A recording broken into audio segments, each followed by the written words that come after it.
Live again to try once again the Nurgle cavalry only campaign, which ruined us pretty hard last time, let's be honest. It turns out it's actually a much harder campaign than I had previously thought, but we're going to be trying again, and this time I have a pretty good strategy. So this time around, we're going to be allying with our Chaos friends to the north, who will be providing us some axe-throwing horsemen, which do count as cavalry. And we will also be backing up a few saves in case something goes terribly wrong, because this campaign does live on quite the knife's edge. So if I do randomly lose my 20 stack, we should only need to roll back, about like one turn or so. But yeah, that's basically the plan. You guys have seen the cutscene already. If you've watched Legend, I'm sure he's already played it. So the usual, we're just going to be skipping through and getting into the proper action.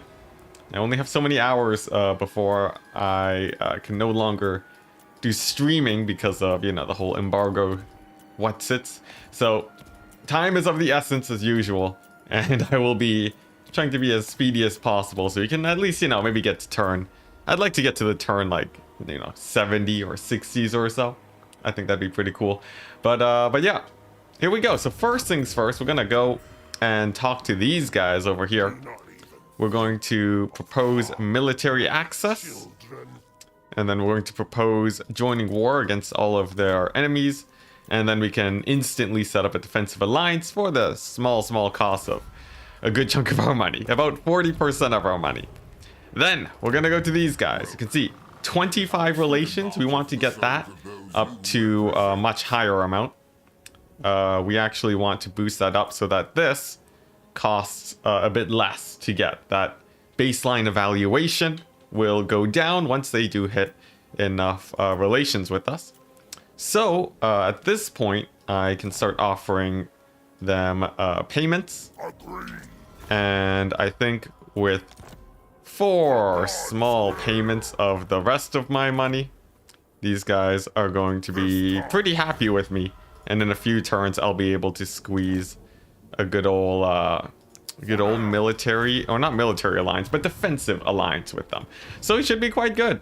Also, as is the way of a cavalry only campaign, we're allowing flyers, heroes, and of course the glorious toads. So yeah, it's gonna be an interesting campaign, guys, but let's get it underway. Difficulty is maximum. We can auto-resolve this battle. In my test runs, I found that I don't need to worry about my replenishment too much, so I'm not very worried. And interestingly, we're going to go back to our main settlement. We're gonna take this guy, we're gonna pull him up over here, because screw fighting the ogres, we're going north instead.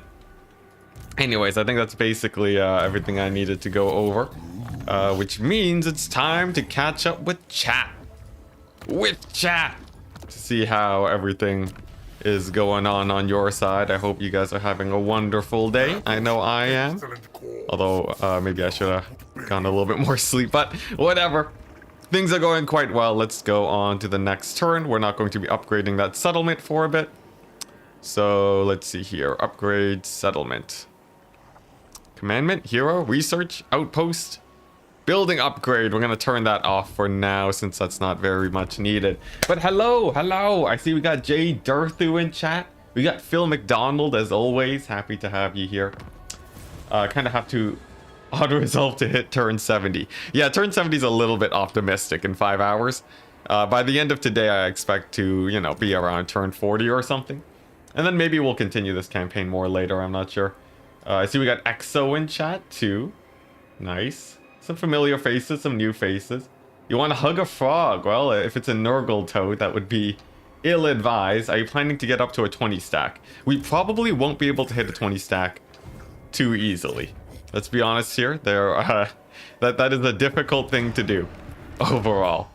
Alright, let's see. So yeah, so we're waiting for this to go up. It will continue climbing. And I can move this army. I can start moving them up north. And I can also, at the sunken sewers, I can go ahead and make myself a sweet little building over here. Yes, this one. Extra growth. Public order is going to drop, but it will stabilize at a fairly low number. So that should be fine. And I think we're set to get to the next turn. What's the best strategy you found for Nurgle's economy? Probably winning battles and completing quests. Nurgle's economy is sorta weird. I don't know, but we'll see what we can work out with it. Oh yeah, these guys are our allies, but if we do go to the war coordination panel with them, they don't let us build an outpost in their settlements because they don't have they don't have Bloodhaven. You need a major settlement to do that. So unfortunately, we can't reap the rewards there. And for these guys, we sort of just continue to wait. We're going to... I think assaulting the garrison is what I want to boost their relations a bit. And then we're going to continue sitting around. The good stuff. Okay, next turn. Let's see, we got Michael, we got Pin Ostrich, hello? Am I saying that right? I think I am. Fulgrim, hello, hello. Let's see, do you know how Norska's new Occupy anything works? Oh no, like, you know, the old world factions are going to be completely different, I presume. I don't actually know anything about Mortal Empires, but I presume it's going to be quite the shakeup overall. So one more turn until those guys are happy with me. I think I don't assault this garrison, actually. I think I just sit around and wait. You can see the new mechanic, even though you're in a camp stance, you can still shuffle around a little bit. And yeah, we're just going to pass yet another turn. It's taken a little bit to get going, but it is going. And after a short amount of time, we should be able to actually assault this settlement in a bit. So there we go. We've reached our threshold. Our opponent... Or no, not our opponent, our ally, Defensive Alliance, base evaluation has gone from 25 to 14. Definitely a very big advantage for us. We're going to join war against the Flaming Scribes. Then we're going to balance the offer and give them everything we own. Just absolutely everything. So we're going to be dirt broke, but we will have a friend. And that's what matters in life, isn't it? Not money, but friendship. And we're gonna cancel this building just to really enforce that we don't have any cash for them. So now we have these guys. We can communicate with them to create an outpost. And from there, we will be able to actually get some proper units going. It's gonna be amazing, guys. But first things first, we still have a few more turns to pass through. Hey, Tinley, hello, hello. Happy to have you here. Very familiar faces in chat today. Should be a pretty good time. I think, what's it? Someone wanted to be named after a hero. So I guess we might as well start with that. I'll see if I can find their request somewhere in between these end turns. See, I knew it was somewhere in here. Ah, yes, Damius. Damius Synthum, a wonderful supporter of the channel, member. We actually did a member poll recently. To decide what to do next after this. And I'm thinking we could get some, let's see here, Dame. I know this is a far-flung, this is a big difference from being a life caster, but you gotta do what you gotta do. Synthum, welcome. Welcome to the crew, Damius. But yeah, we did a members only poll recently where the vote for the next campaign, it seems like it's going to be a Cathay only campaign or a Cathay perfect harmony campaign. So that means all of our armies are going to be, you know, have the perfect amount of yin and yang, just the most beautiful feng shui you've ever seen. And it should be a fun one. Going to be a nice, more casual experience from this. But okay, I think that's all that stuff I needed to do. So these guys are going to start being pretty aggressive against the Gallows Tree. But I can't really recruit units yet because I need to go to here and I need to construct an outpost for Ragnar. As boy oh boy do we need those cavalry. And now we start stockpiling up money to recruit units in the future. This settlement's not going to get attacked anytime soon, at least if I'm understanding how things go well enough. So I think we should be fine. We should be fine. Oh yes, I forgot I'm supposed to do diplomacy. Let's see, Kairos, my man. Let me just be friendly with you real quick. Yeah, there you go. So we do this because Kairos does sometimes get a bit of an itch to attack us. So we want to make sure that we're on his good side while we beat up his friends over here. Okay, next turn. Oh, man. Nicholas, saying at Tinley, big fan of your leadership in Maniac France's domination. Yep. Oh, man. What a great campaign. That France campaign was quite fun, guys. I hope we can get another one like that going for Warhammer 3, but right now we can't play infinite amount of turns. I think we have to wait a few weeks before we can get there, but that's all right. All right, now, so we're building up our allegiance. Once you have the outpost done, we'll have about 8 allegiance, and we can get our first horseman. So, still feeling pretty good.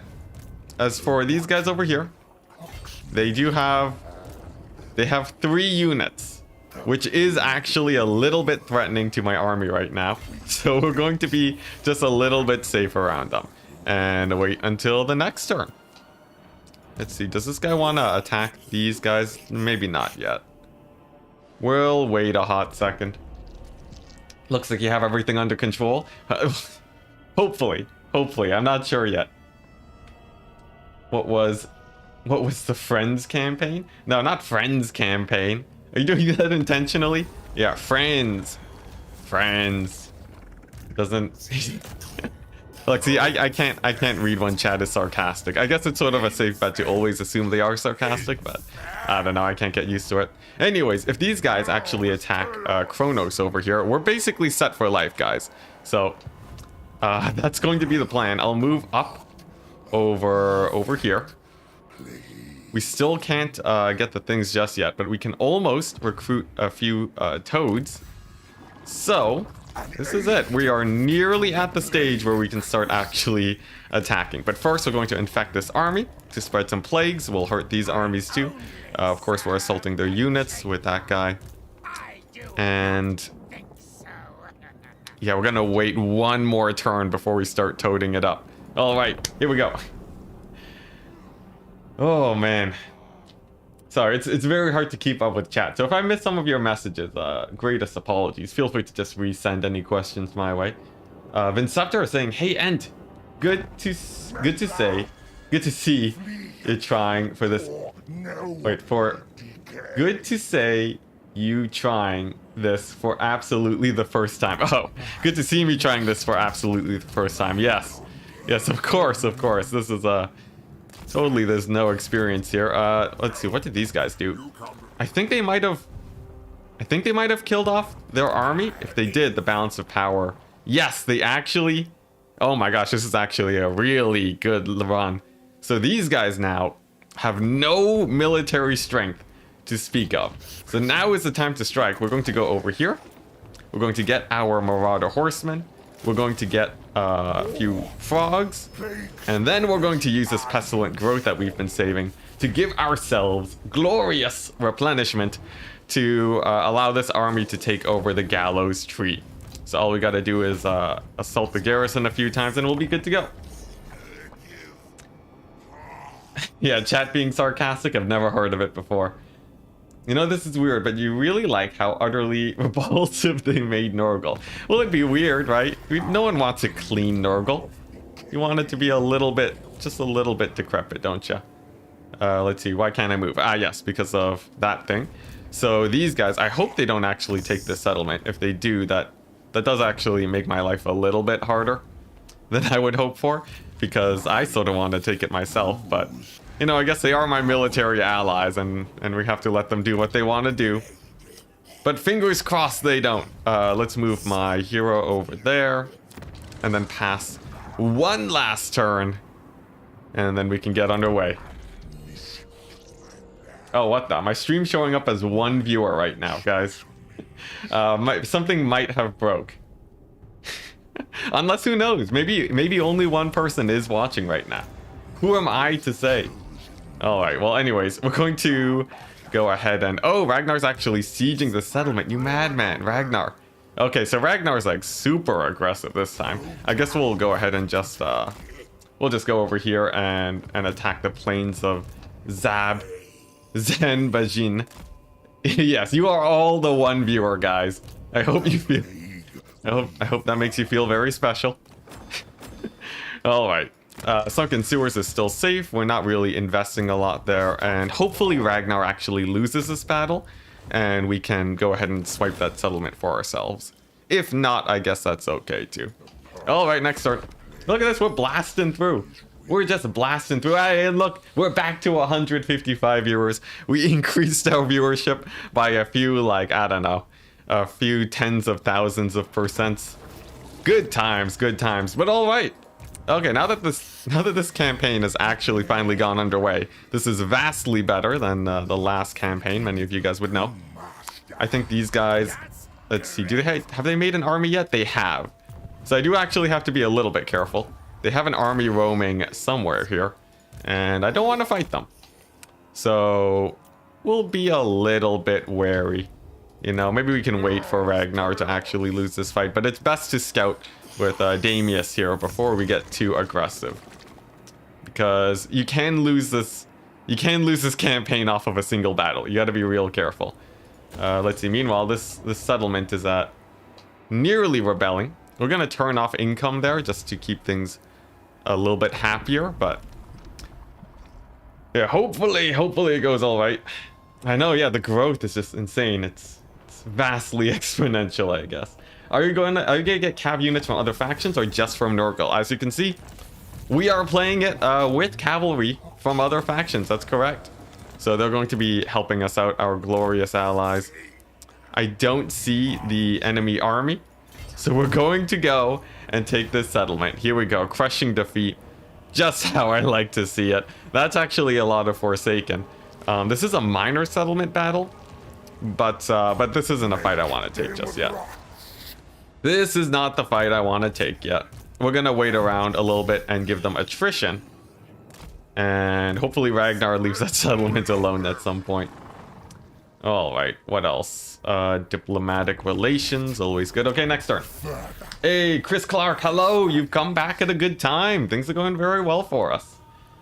What about Warriors of Chaos roster? Can you recruit them too? It seems like these guys are Warriors of Chaos. You know, they do have proper Chaos Warriors, but I won't be recruiting anything that isn't cavalry, as is the main restriction in this campaign.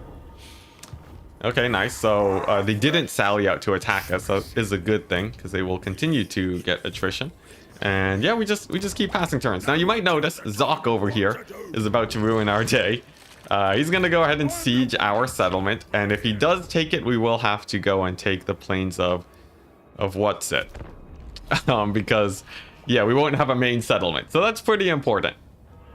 Enticity, what does the fly at the top mean? That is a special resource. We covered it in the last stream, but oh man, fire resistance, that's it. All right, well, I might as well take it. Yeah, this is a resource that lets me build up infections. You can see on Kugoth, if we click this plague cauldron over here, it opens up this panel, and there's a host of plagues that we can put on us. It's very similar to the Skaven plagues, except we get to customize the effects. Quite nice overall. Okay, how much attrition has this settlement taken? It's taken a decent amount. I think we can nearly go ahead and fight it. One thing we can do, we can bring in our hero over here, and he can start assaulting the garrison. Oh, actually, Gallows Tree is freed up. Oh, that makes life way easier. All right, we're going to, let's see. I think we're going to head to Gallows Tree then. Not sure if you can answer this or not, but how do factions compare when playing campaign versus multiplayer? I can answer that. The campaign right now, sorry, I need to, oh man, I guess I can stick around. This is sort of a good siege. Let's wait. But yeah, right now, I think it's actually quite similar. Tzeentch is very strong in campaign and multiplayer. Also, one thing that we can do that's pretty fun, we can tell these guys to defend my city. So we can do that, and these guys will sort of bring their army over to help defend. Pretty good when we have ogres on the horizon. But yeah, I think Nurgle is sort of really weak in campaign and multiplayer. I think Tzeentch is strong in both. Cathay's sort of middle of the road. You know, it's yeah, that's sort of where it feels like. Oh man, this is not good. Wait, I can't retreat? Why can't I retreat? Why can't I retreat? Oh boy, that's not good. That's really not good. Okay, well, we might have We might have blitzed our way to a failure state in this campaign.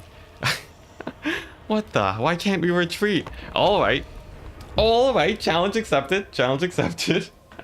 This is why we have the backups, because sometimes you'll just lose your entire army and that will lose you the campaign. Now, one thing that is good is that he's attacking from over here. So, let's see. The main army is Kronos, though. Dang, okay. Okay, here we go. Teleport, maybe. Did he teleport attack me? Is that how that works? Here we go. Here we go. We'll see what we can do. We'll see what we can do. There's probably some shenanigans we can pull off, but we will reset to an earlier point if this is just a flat loss. Yeah, speed running. Does the if he teleports on you, if that's what does it, like getting teleported on, just makes it where you can't run away, that is an insane strategy. Alright, but first things first, we're gonna give the hard cheese in this campaign. We're gonna make Legend a little bit proud. We're going to dance around with these guys a bit. Hopefully we don't get shot to death. And if we burn out all of their ammunition, there is a chance. Because Tzeentch without ammo, we should be able to really, you know, give him a hard time picking off one unit at a time with our cavalry. And that could be an early lead that we're looking for. But this might be the entire run today. We'll see. Yeah, I got Marauder Horseman. By the way, Mercy the Mad, if you guys haven't seen, he is also streaming Warhammer 3, so someone to check out if you want some fun content. Because you all know that I'm not having the most successful campaigns right now. If I may be so rude to myself. Yes. All right, let's see. We can reduce these guys' melee attacks. So we did manage to pull a few Furies our way. We're going to be beating them up with our big flies over here. We also have the Marauder Horsemen. They can move in and support. Perhaps that's also a good idea. And these guys are probably pretty good at burning ammunition too. So we got some potential with these guys.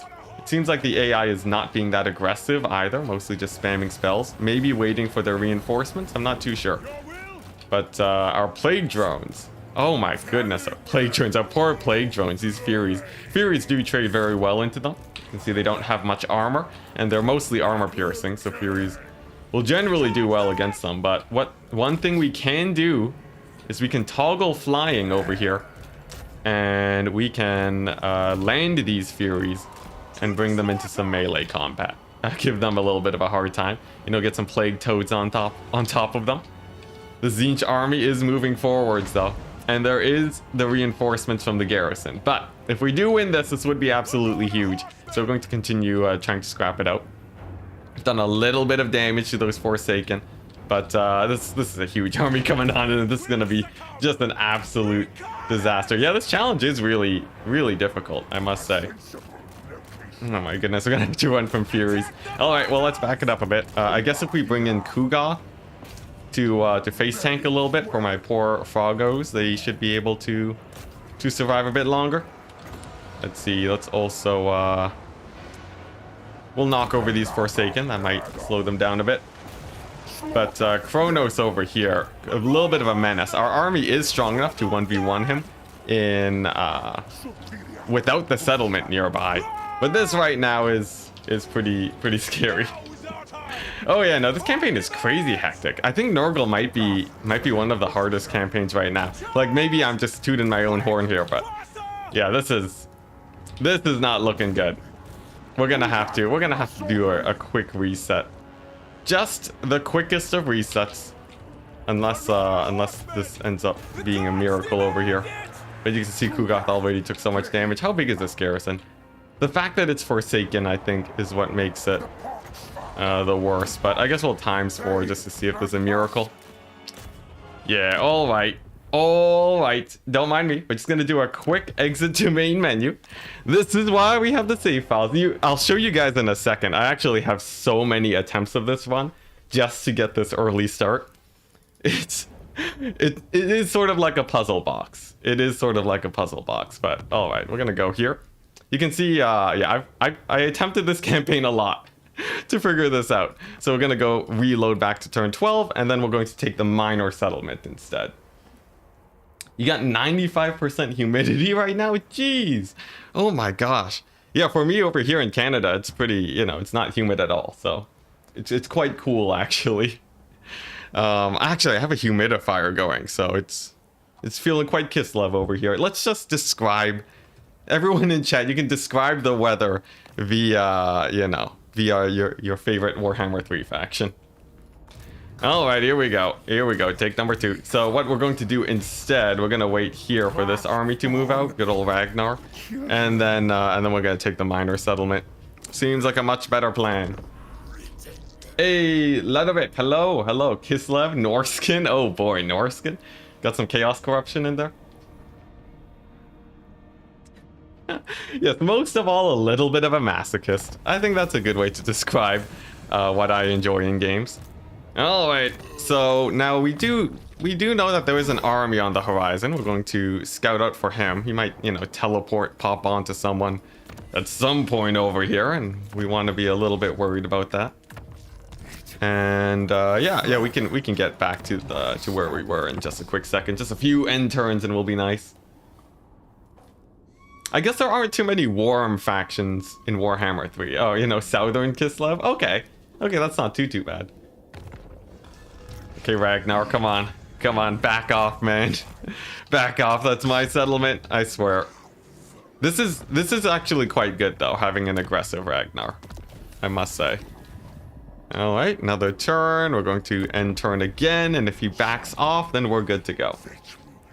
7 degrees, dang. Yeah, I had minus 17 a while ago. It's times are crazy. And there we go, Ragnar leaves the settlement. We're good. We're good. Cult Manifest, cool. We have an army getting recruited over here. Quite terrifying. There's Kronos.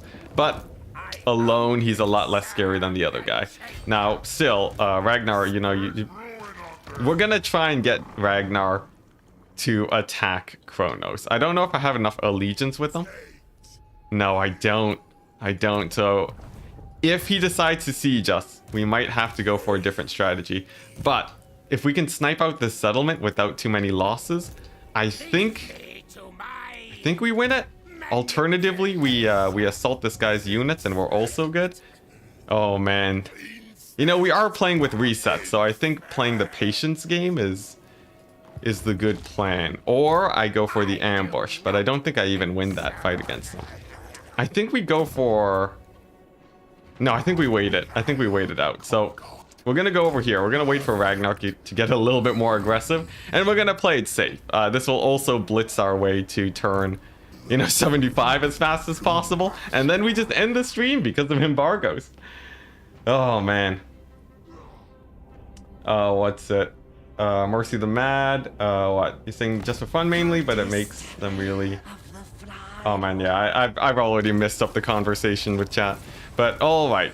Alright, so here we go. We got this army over here. If we can assault his units enough and sort of chain siege the settlement, we could have a pretty good chance. But I think right now I don't really wanna push it. I wanna wait for Ragnar to give him a run for his money, honestly. We have this guy too who can damage walls or hinder replenishment. That's okay. We'll probably put him in our main army. But, you know, Ragnar can also kill off the ogres, so I guess we shouldn't give him too much of a hard time. In the meantime, we're just going to focus on building up a little bit of a bigger army, focusing on Marauder Horsemen because they're generally stronger than those Plague Toads. Alright, next turn. Yeah, Damius, you're in. As per your request, you wanted to be a hero a while ago, so there you go. Alright, so what do we got? We got these ogres raiding. Ragnar did not move into attack just yet. That's fine, but there is going to be a bit of dancing back and forth. He is a quite strong faction, so he will win a good amount of battles, but he might need a bit of support from this guy over here. Sort of constantly chain attacking units. We'll slam this guy into our main army. Like I said, we're allowing heroes since we'll never get to the point of hero spam. And oh yeah, there's an imminent rebellion. I should probably deal with that in a second. Let's see. Oh, whoops. All right, well, let's end the turn. Here we go. We will figure out how to beat this one though, even if it takes forever. Now we might have to abandon the sunken sewers based on how this fight goes. If Ragnar decides to help kill off the ogres, we should be fine. And I think if we assault their units, that might egg him on to take that fight. Fingers crossed it goes all right. Let's get to the next turn. Enticity was not important, but you were talking about conquering everything and gifting your settlements to the other Nurgle faction. Ooh, that's pretty fun. Yeah, gifting settlements overall is really changes up the dynamic of how the game works. It's pretty cool. It's pretty cool. Okay, so Ragnar's just attacking a random settlement way far away. That's all right. We got Kronos over here with the 19 stack. We'll wait until he sieges that, I guess. We can garrison our own settlement and just sort of assault his units until he leaves my ally alone. Let's see, yeah, we're going to increase plague spread chance. We're going to constantly use this one to give them attrition. Good times, good times. Oh man. Why would you do this to yourself? I enjoy a bit of pain incarnate. Oh my gosh, Ragnar's dead. The ogres got him. Alright. This is still alright though. The AI, like this Kronos guy, generally doesn't attack Ragnar's settlements too much. Oh my goodness, Damius! Damius! Oh my gosh, what? What is that? $200? Oh my gosh. Dude, thank you so much. Oh my gosh, that easily is now my biggest donation I've ever received. Thank you very much, good sir. I don't have many words to say other than that you are awesome, saying I'm glad I finally made it to the beginning of a stream. Please put this towards new computer parts. Thank you very much. Actually, I did order a bit of RAM today. My old RAM sticks seem to be failing, and that's probably what's been causing a lot of the crashes. So yeah, I will count your generous donation towards funding all of that plus some. Thank you so much, man. Yeah, and then hopefully we won't have any more crashes anymore, because the computer crashing midstream is really just a terrible thing to happen on stream. It happens like once every couple months though. You know, most of the time not when I'm streaming, but it is a pain. So thank you, man. Thank you so much. Oh my gosh, but enough about Damius. We have to try and not die today, and I guess we'll start with you know, more public relations with our enemies. We're going to assault the units of this guy. We're going to get a crit failure. That's all right. Ragnar's continuing to build up, and I guess we wait for this guy just to catch a plague. We might as well get another plague toad. Puts us in the negative income, but we might have to pick a fight with this guy, so I think that's going to be the plan. That's gonna be the plan. Next turn. Does allies fit better than Warhammer 2? The allies work a lot better in Warhammer 3. They changed diplomacy a lot. You can tell what your allies are doing now. Overall, it's a very good time. Yeah, let's do a bit of wallowing in filth. Why not? Why not? That sounds fun. And yeah, we just got this guy parked nearby, but he's not sieging our settlement, which is a very good sign. We have another Marauder Horseman, so our Doom stack is building slowly but surely. And let's see, what else do we want? We still can't fight this army though. Tzeentch armies are just a huge pain to fight. If I can get these guys to attack Tzeentch's armies though, I think we're okay, but I don't think he's at war with them. Who are you at war with? Just? This guy's only at war with Khorne? Are you kidding me? Alright. What's it? Do you see death magic being a viable thing for Nurgle? 100%. I think death magic is going to be really, really good. Okay, can we get these guys to... No, okay. Now, I do have a secret strategy, guys. A secret strategy. They don't tell you about this, but the power of running away as fast as possible. This could work out really well in our favor, because the Tzeentch army's over here. We're blitzing it to his settlement, and then we're just gonna backdoor him, because the AI is a lot less efficient at taking settlements than we are. So if this works out, then I think we're okay. Never fight Tzeentch factions as Nurgle. Yeah, no, Nurgle gets hard countered by Tzeentch, but this is good. Flying Taco, we are still on Legendary. Never not Legendary. And yes, the Gambit worked off. We're gonna get to his settlement. This is big. Because see, he's still not sieging our settlement because the AI is very apprehensive of doing that. We march right over to the gallows tree. We attack the settlement. Here we go. This is it. We're gonna win our first battle of the day. JoJo reference? Probably. Probably. Can you swap settlements? Yes, you can. It's pretty sick. Nice. All right, guys. So this is it. This is like, oh my goodness. We're so set. No way we lose this run from here. So all we have to do, we need to capture these. At least if we capture one of these capture points, we're set for life, because the AI is really bad at retaking their own capture points. And because it's a major settlement, we only need to fill up a bar before we win the whole fight. So as long as we can manage to pull that off, we're good. Are there unique diplomacy lines between the Empire? I'm not sure. I haven't tried to diplomacy the Empire much, sadly. Yeah, nah. But I have seen, I think there are a few videos on YouTube about diplomacy lines. So if you look around a bit, maybe you'll be able to find them. I'm not too sure though. Okay, so we're gonna spread out pretty generously here. And by pretty generously, I mean like as much as possible. And then we're going to look for gaps in the AI, in their deployment, and then try and abuse that.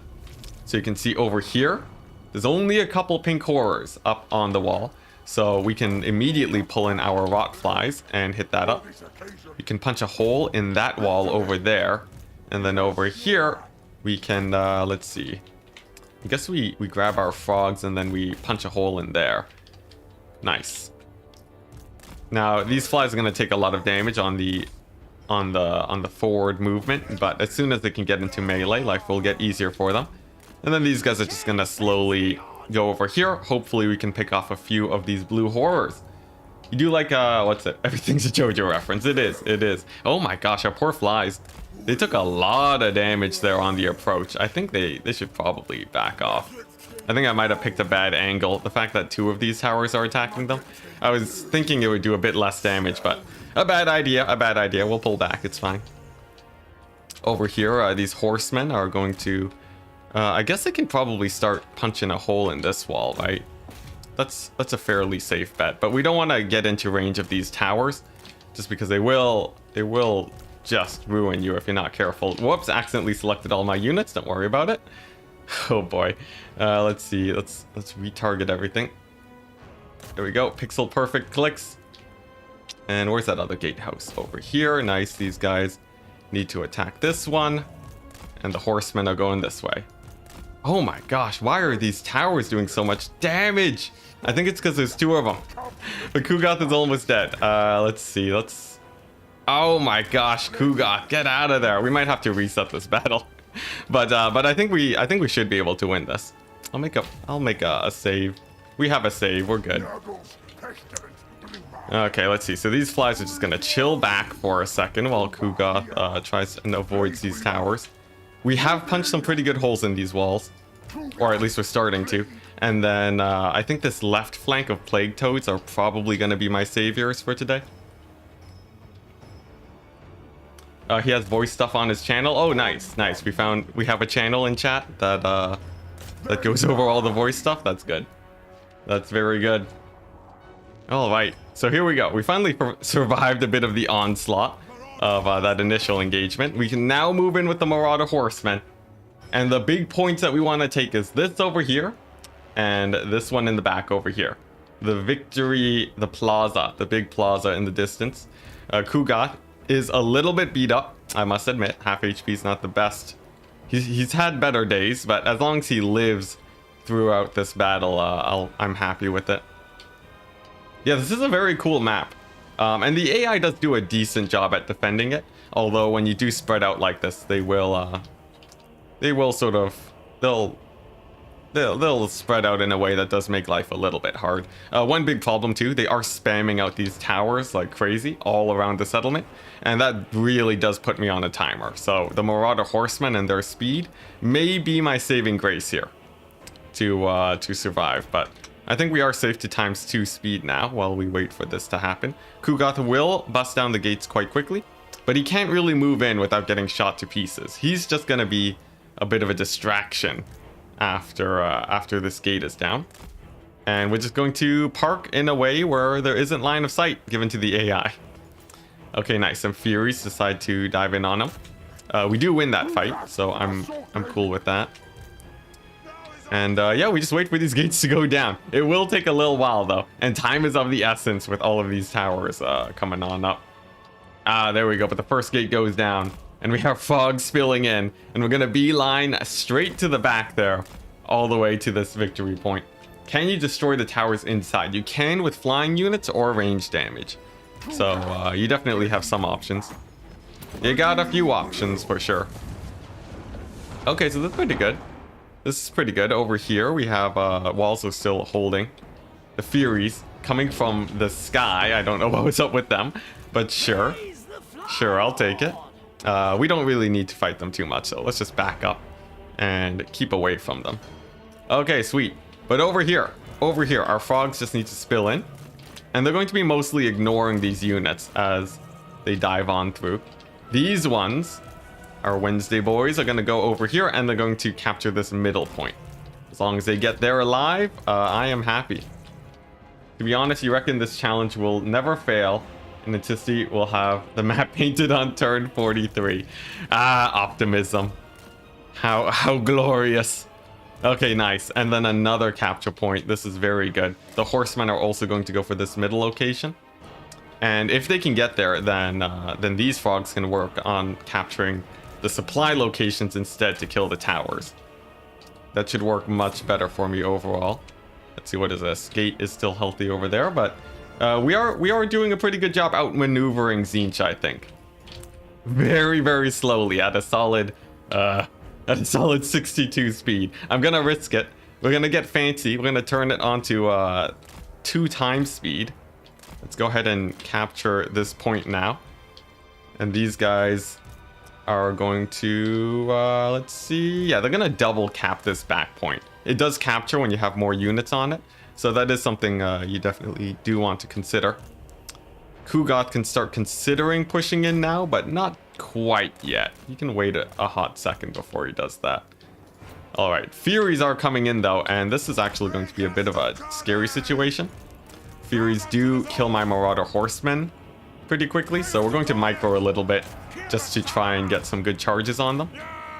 And hopefully route them off before they kill my horsemen. We almost have the back point. We have this middle point, so there's no more towers here. And as for these frogs, it looks like a few of them are gonna get shot up. We might lose one, but definitely a worthy sacrifice. Never underestimate the speed of my bad ideas. Truly words to live by. Yeah, nah, we can throw a game real fast here, guys. Okay, we did lose 1 frog. We lost 1 frog, but it was a worthy sacrifice. Because we're going to get this point over here.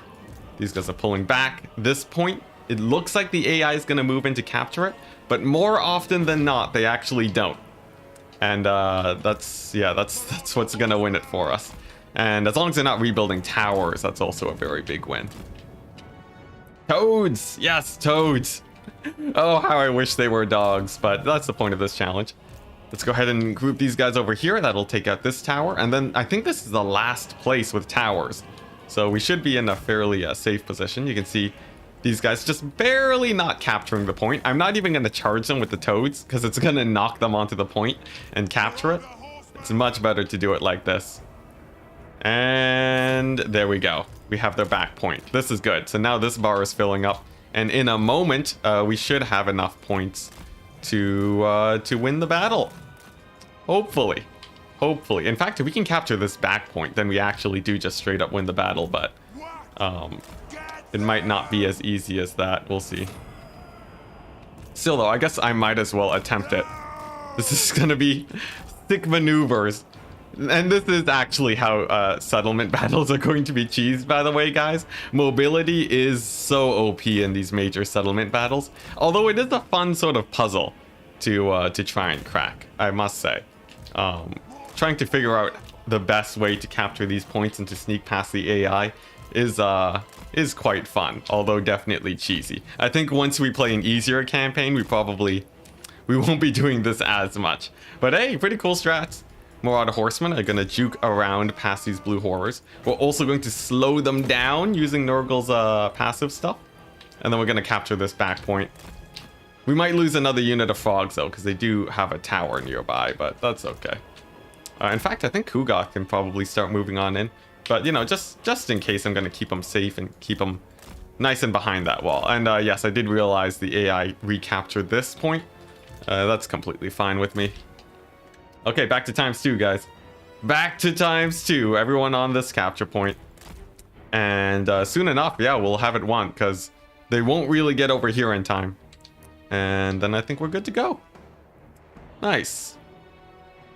A bit of a stressful battle. A bit of a stressful battle. We almost lost a couple of units, but most of them appear to have lived. And yay, look at that. Look at that. Oh my goodness. And all of them crumble away. Oh boy. Oh boy. This is going to be a hard campaign. It's going to be a hard campaign. Rip bit. Did I miss a bit? My bad. Stealth units are going to be crazy broken too. For anyone who missed it in the last stream, we got cheesed by the AI. The AI had a stealth unit, and our toads were too slow to capture all the points. So they just shot my army with towers to death, and we lost the battle. It was absolute brutality. All right, nice. So we can occupy the settlement now. We have a proper settlement going. Kronos is still, you know, on the horizon. We do have to worry about him reaching us eventually, but with our allies over here, you know, if he decides to pick a fight with Chaos instead of us, then we're pretty good. Let's see, how's the rebellion situation doing here? Yeah, we have income turned on over there. Nice. Nice. And we're still at negative income because these toads are expensive. Now, I would really like another horseman, though. It would only hurt our income a little bit, right? This can't hurt too much. Oh, man, it's a risky pick, but having another horseman is just such a big benefit. I'm gonna go for it. And nice, we're going to start picking up some upgrades for our big old Plague Father. Now, we can't upgrade our toads. That's actually a bit of a low priority because of how weak they are. So we'll wait a bit for that. And nice, Fecundity. This is an army-wide ability that heals your units. Very, very useful in those long, drawn-out battles. Oh, man. Yeah, the hero doesn't have a horse. I'm giving myself a little bit of leeway because we're still learning how to Nurgle it up. Yeah. All right. But cool. I think we have a quest to take out this settlement too. That's quite nice. In fact, one thing we can do, we can talk to our allies over here and look at ally missions. So your allies will now give you missions and reward you with alliance points, allegiance points, which allow you to, you know, tell them to attack enemies and so on. So generally a pretty good time. I would also like to upgrade my outpost at some point. But we sort of need money to do that, so we'll have to wait a hot second. In the meantime, though, it looks like Kronos is either ambushing or dead. We're gonna double check. What's up, Kronos? Yes, yes! Ragnar coming in with a sick plays has saved our butt again. That warrants another save, which means we can actually start taking out these settlements and hopefully snowballing a little bit. Though, of course, let's not get ahead of ourselves. All right, next turn. Next turn. But yeah, this is it. This is, now we get to play a proper campaign, guys. Those poor toads. What, the one unit of toads or what? Just pretend, oh my gosh. Pretend the horses are heavily mutated toads. Dang, what a fate. What a fate. That's quite the transformation. Oh my gosh. Even if they just look like perfectly normal horses, I feel like that's in Nurgle's realm of possibility to just mutate your body that far. Jeez Louise. Alright, let's not think about that too much. And siege this settlement. This is a minor settlement. And I think I win this. The thing is, right, I've lost so many battles. I don't know what I win anymore. But we're gonna play it out to see how it goes. Does battle difficulty very hard still buff the AI units? I think it does. I think they do still trade better, as we saw with Nurglings against the Blue Horrors. I think the Blue Horrors were winning pretty hard, so yeah, I think it does. Now this map has 5 capture points you need. If you take all the capture points, you win outright. If you take the middle, you remove a buff that the enemy gets. But minor settlements can sometimes be harder to capture than major ones because it doesn't have that capture bar at the top. But this is still a pretty good settlement. Also very nice, giant icon of chaos. Classic chaos things. This is a really cool settlement, by the way. But also one that I have a little bit of experience with the glorious cheese, which we will be implementing right now. So let's see. I think I grab, yeah, these plague toads. We'll put them here. I'm gonna put one with Kugoth plus the drones, and we have 4 entry points to the settlement. Over here, you can see the AI has not placed a unit in the way, so that's where we're going to be pushing in through. And then Kugoth can just move over here and punch a hole in this area. And then we should be good. In fact, these Blue Horrors, if we just charge them, we might be able to win this fight. Although even that is a bit sketchy. I think we do win it in the long run, though. So we're going to move in and try and attack that. All right. And we can ×2 speed because it is a Nurgle campaign, which means everything moves at half speed.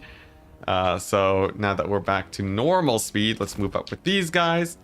And now the AI is repositioning due to my moving on in. And then these guys will move and capture this back point over here. Should be pretty fast too because of the Marauder Horsemen.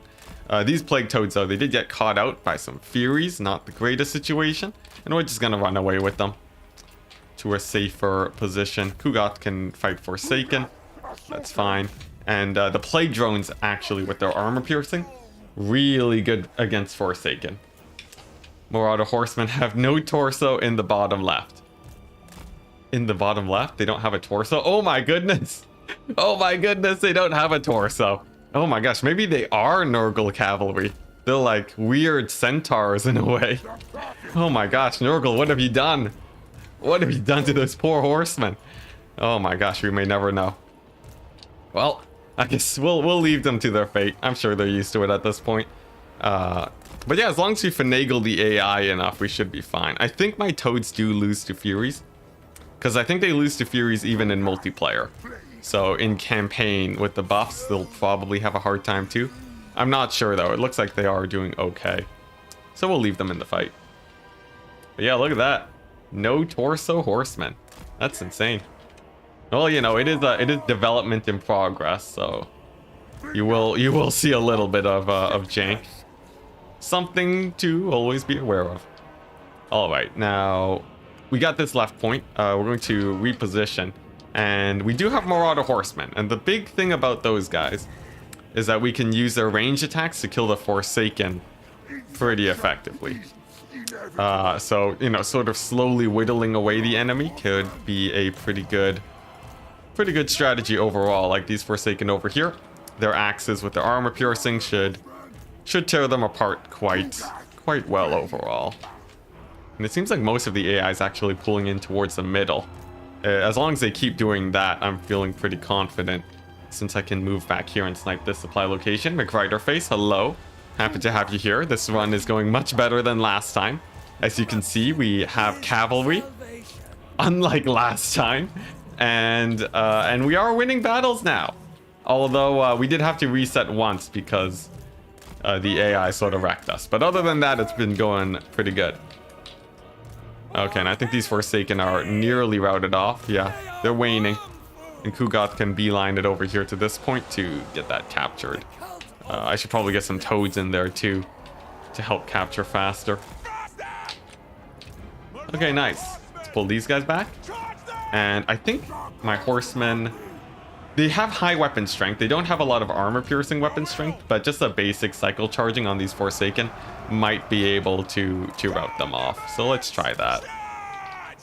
Yeah, we're finally stable. Sort of. You know, we're one battle away from losing the campaign at any given point in time, but we are definitely stable. All right, nice. That surround actually did kill off the Forsaken. Let's pull back. You're sure that that Nurgle mirror match would be the most satisfying thing to watch when tournaments launch? Oh boy, yeah, that's gonna be quite something, isn't it? I wonder when the first Nurgle mirror match will come up. Because honestly, right now, most people are not playing Nurgle. Even like, you know, even though he is a shiny new faction, most people sort of gravitate towards the other guys. Now, especially Tzeentch and Khorne, because of how easy they are to pick up. Nurgle is a very different playstyle, and very rarely trades effectively too. But I think in the right hands, he can be quite scary, especially Turin. Turin is one of... I think he's probably one of the strongest Nurgle players in the world right now. I think I can actually safely say that. But yeah, he's quite the menace. He's quite difficult to beat. But yeah, right now we're just sort of, you know, skirmishing over here. These settlement battles there is a lot of maneuvering around in them, which is quite fun overall. And they do put you on a timer because of the towers constantly shooting you. So I do feel like this is definitely a pretty fun upgrade from the usual minor settlements. The only big problem is that there definitely is a lot more cheese, and people will be abusing that cheese quite a bit as long as they can maneuver. You say that, but everyone's streaming Nurgle. That is true. That is true. Everyone is streaming Nurgle right now. In fact, I'm even playing Nurgle, but in terms of multiplayer, most people don't play them. In single player, that's a different thing, because this is just fun.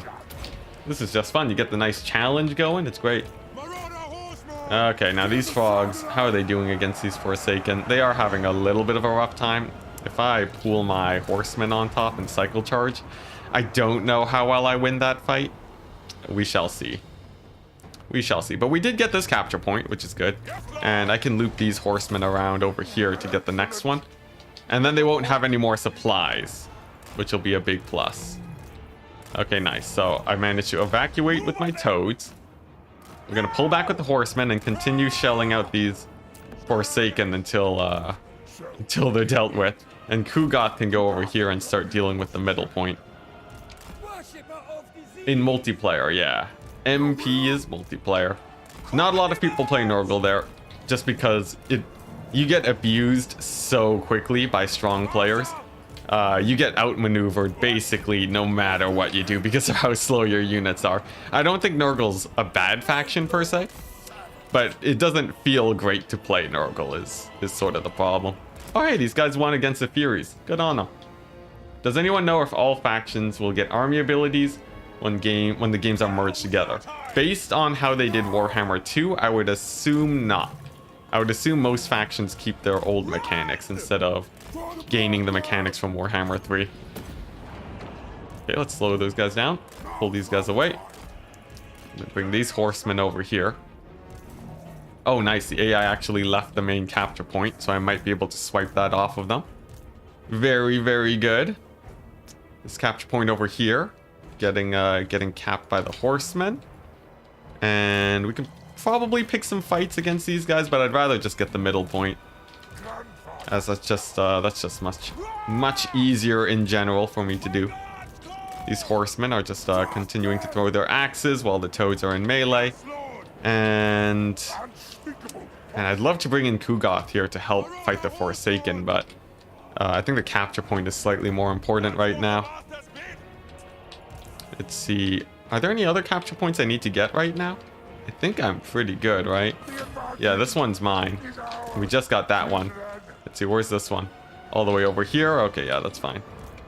Okay, let's pull back with these toads.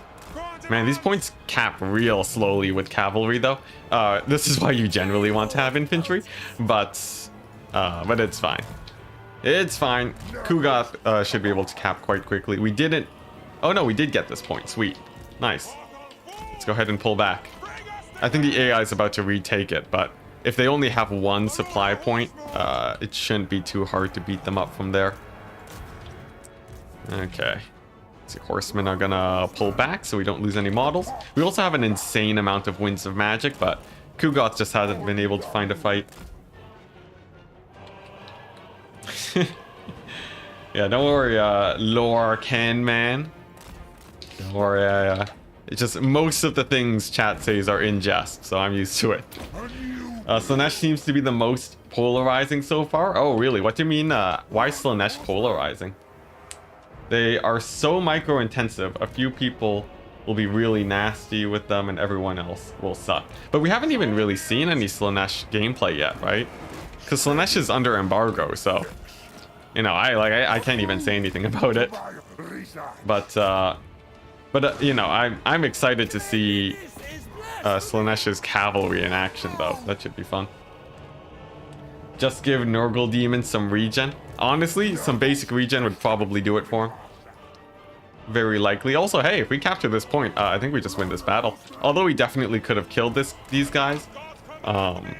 It's better that we're not trading into them.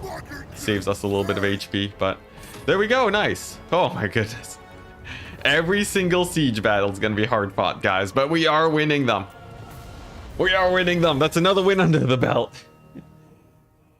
They can be shown as part of an undivided multiplayer battle. I see. I see. Well, they definitely have, out of the units that have been shown so far, I guess they're pretty cool. They're pretty cool, but I won't say too much because, you know, I'm not allowed to talk about everything just yet. Creepiest thing you've ever typed, but there it is. Those fiends look pretty well animated. Oh, come on, that's not that creepy. People have done much, much worse.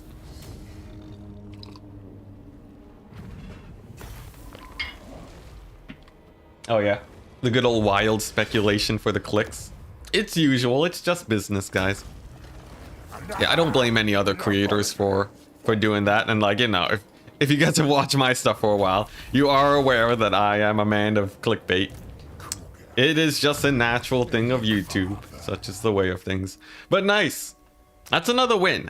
Deadeye, very good on Kugot. He almost always uses all of his ammunition. Hey, look at that. A Chaos Steed. Guys, he's done it. This guy is now a cavalryman. Sweet. Okay, nice. So that's pretty good. We're still in the negative money. I don't think we can upgrade this outpost yet. No, we can't. But hopefully in a bit. In fact, what if I just give the sunken sewers to Ragnar? How much of a friend can we become real chummy with Ragnar if we give him that building? Because not only that, it makes it where the ogres won't attack us. Let's see. Trade settlements. The gallows tree. Which one is that? Oh no, I can't give my main settlement. That's a shame. I wonder how much +5, that's it? Wow, Ragnar's ripping us off, guys. He's ripping us off. Alright, screw that. Screw that. Let's just move on. Where's our upgrades? Sure. Plague Bearers, Nurgle. Exalted Plague Bearers of Nurgle units. Okay, that's not useful. I guess Vision with Plague is decent. And Kugoth, you wanna, as Kugoth, you basically always wanna be plaguing it up. Doesn't matter what the plague is, just make sure you're doing something. And we don't need to Pestilent Growth just yet. We can wait. We can wait. Next turn, guys, we're doing it. We have settlement. You think Nurgle needs some buffs? I think he could use a few buffs, yeah. But even if he doesn't get buffs, I think he can still swing a few fists, you know? He's not like disastrous. Versus elves in campaign, you can need like 2 to 3 soul grinders, very likely, yeah. Soul grinders though are one of Nurgle's fastest units. They are actually they're quite good in his roster. And his infantry is pretty slow, but the plague drones can be pretty good too for armor piercing. Spawn of Nurgle, great unclean ones. Forsaken. It's not the worst roster in the world. It's just probably not the most exciting, but you know, that's fine. Don't wanna roster shame Nurgle now, guys. It's rude. It's very rude. All right.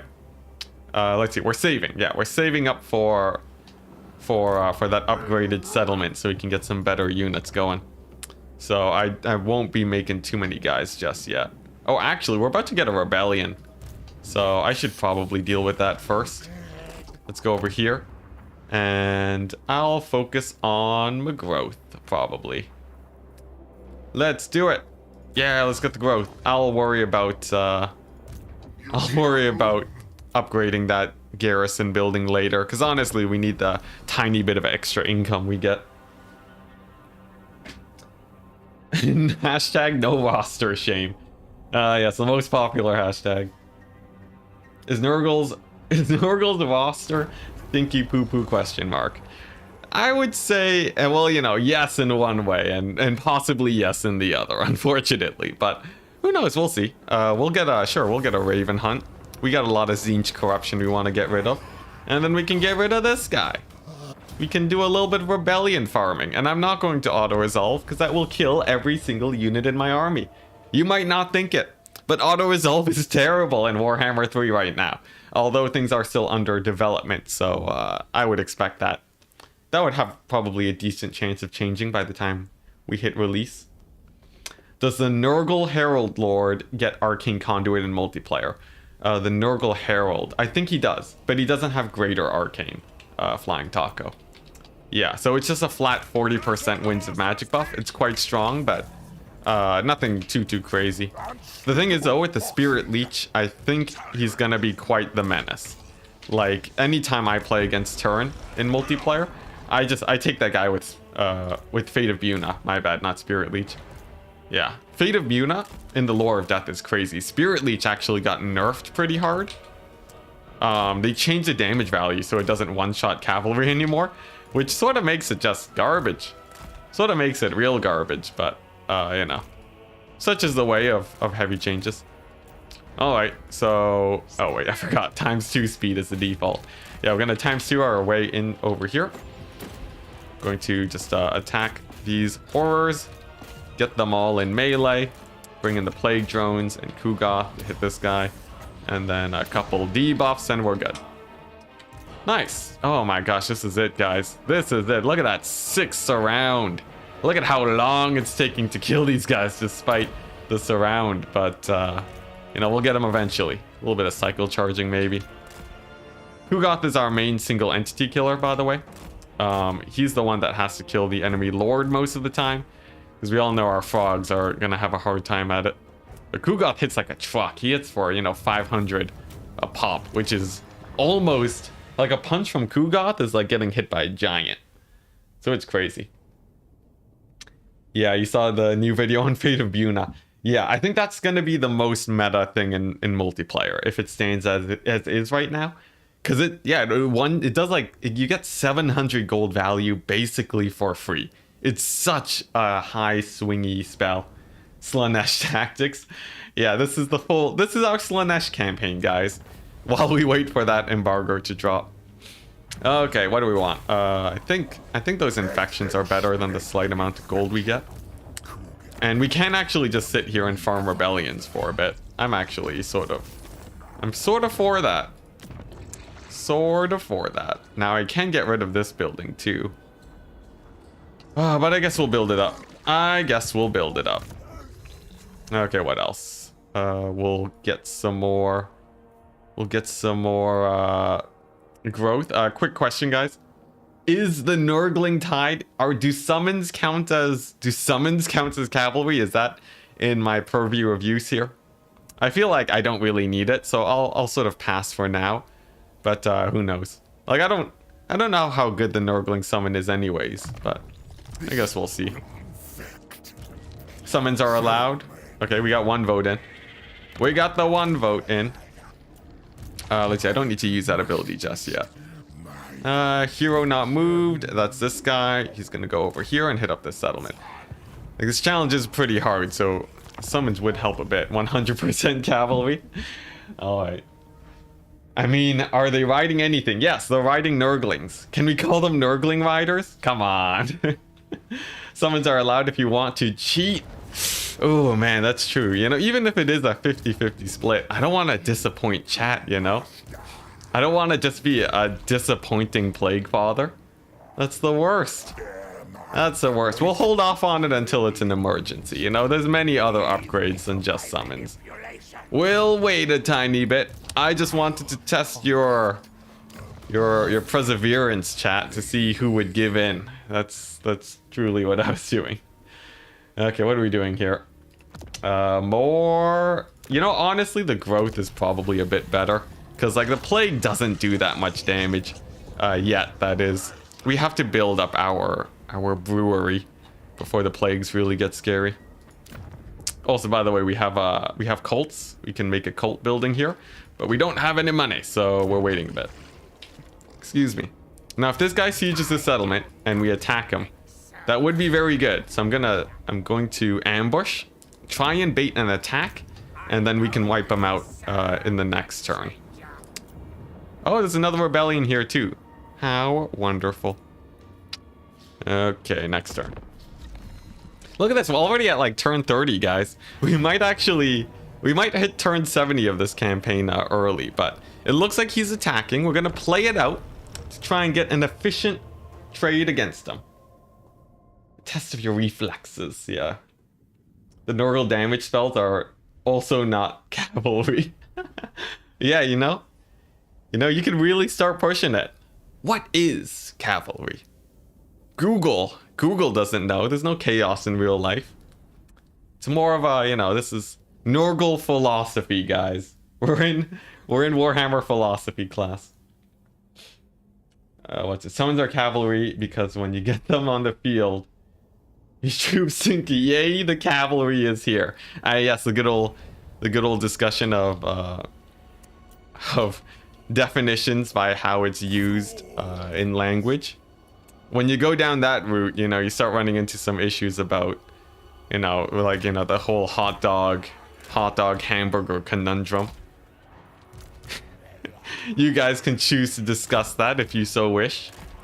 But, yeah. Definitions. It turns out English, language in general, very complicated thing. Language is very complicated, guys. Let's see. How do I want to actually play this out? Those Forsaken are going to be a pain. I'm thinking I actually don't really worry about this area too much. Maybe I hold them down with just the Plague Bearers. Maybe one unit of Nurglings.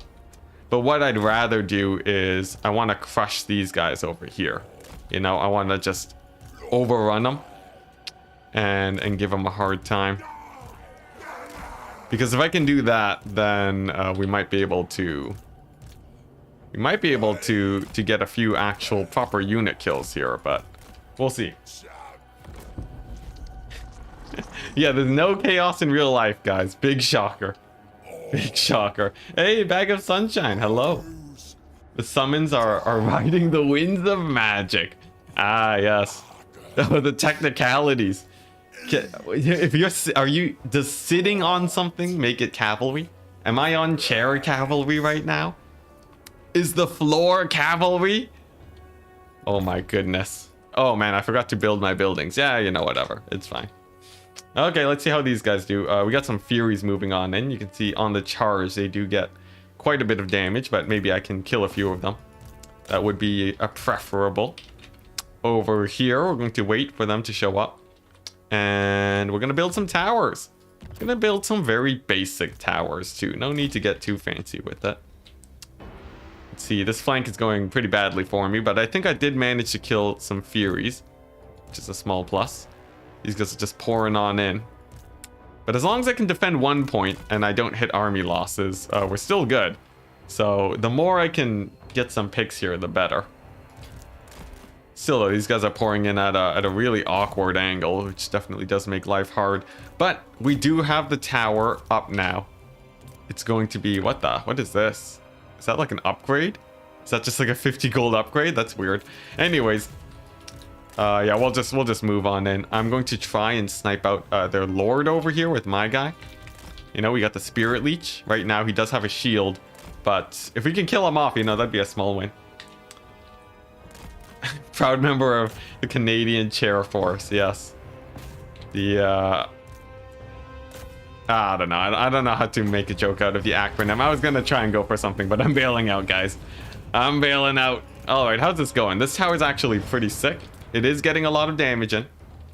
Let's see. We also have this tower over here, which is quite good. And we can even try and get some barricades going to slow down these guys. A little bit late on the draw, I gotta say. But you know, it's still soon enough to get some damage in.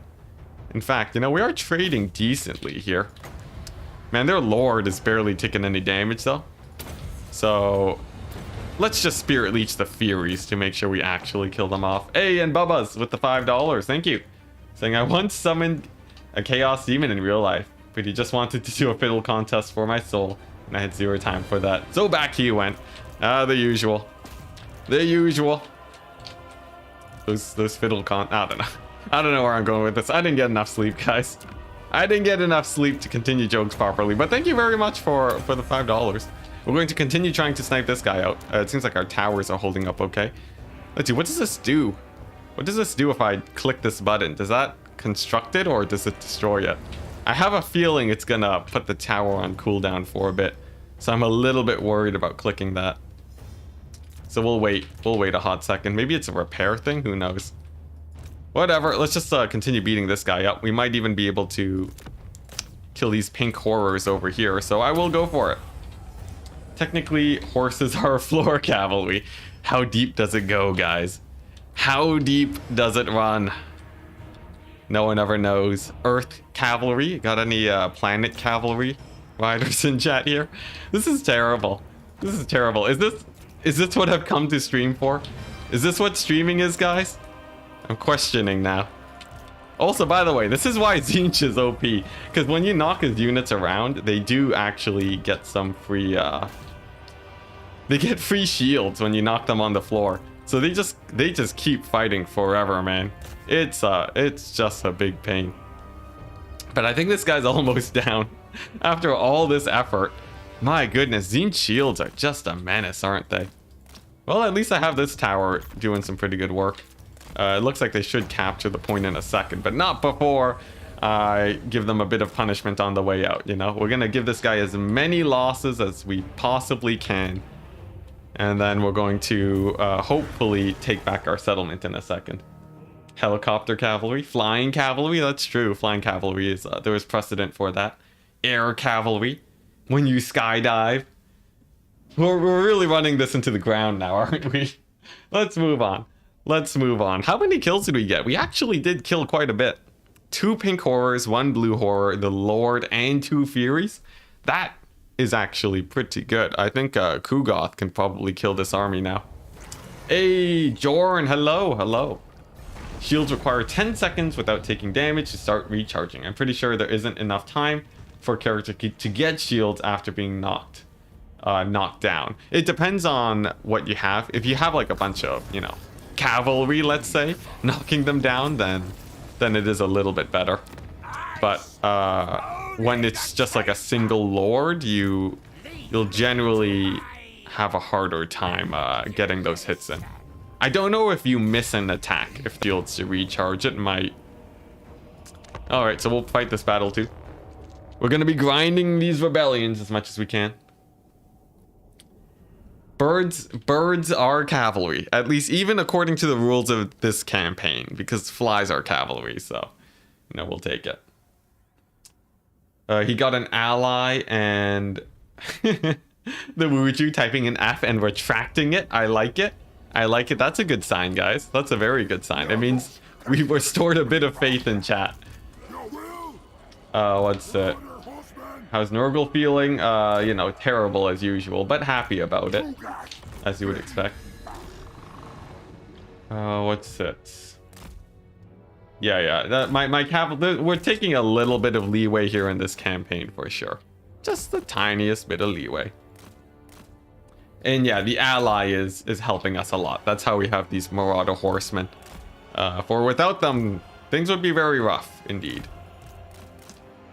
Will we do a tier list for some multiplayer domination mode when the game releases? And will we have time to know everything? I think you guys will have time to have a good idea of how domination mode plays out. I think so. For me, I will probably put it on a second channel at this point, just because my audience is very different between domination and normal mode. So that sort of seems like the best way to take things. And but I will definitely still be putting out content for it. I do very much enjoy playing domination mode. It's a good time overall. Okay, nice. Here we go. Let's do the big dive in. First things first, we want to hit up these screamers, because they're going to be a bit of a pain. I wonder how well my plague drones work against them. I think they do okay. Funnily, I like how this random, you know, cultist is the fastest guy on the battlefield right now on his actual normal horse. I guess, you know, we do have our marauder horsemen too. But yeah, it looks like the plague drones are doing quite good against the screamers. Oh, look at that. They have a cool little screaming animation. I guess I should have expected that, but that's fun. We'll debuff them just in case, because most of my combat strength here is from my charge bonus. And then I think we're good. We got the big surround. This should be an easy win. Exo saying no, don't split the content. Like, it doesn't matter, right? People that want to see it can just subscribe to both channels. It'll be fine. It'll be fine, guys. But for now, I'll mostly be focusing on the Warhammer single player over here, since CA only lets me produce a certain amount of content per week. Just embargo stuff. Are all factions playable in multiplayer? Just the Warhammer 3, guys. We have to wait a bit before for Mortal Empires to come out before we can do that.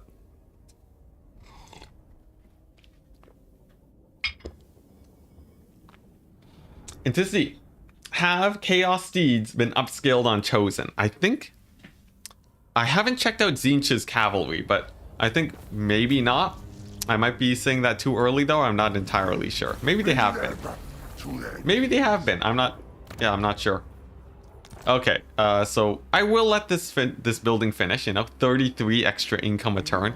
Actually, that's not worth it. We're going to run out of time before we even make a profit off that building. That's just a tragedy, isn't it?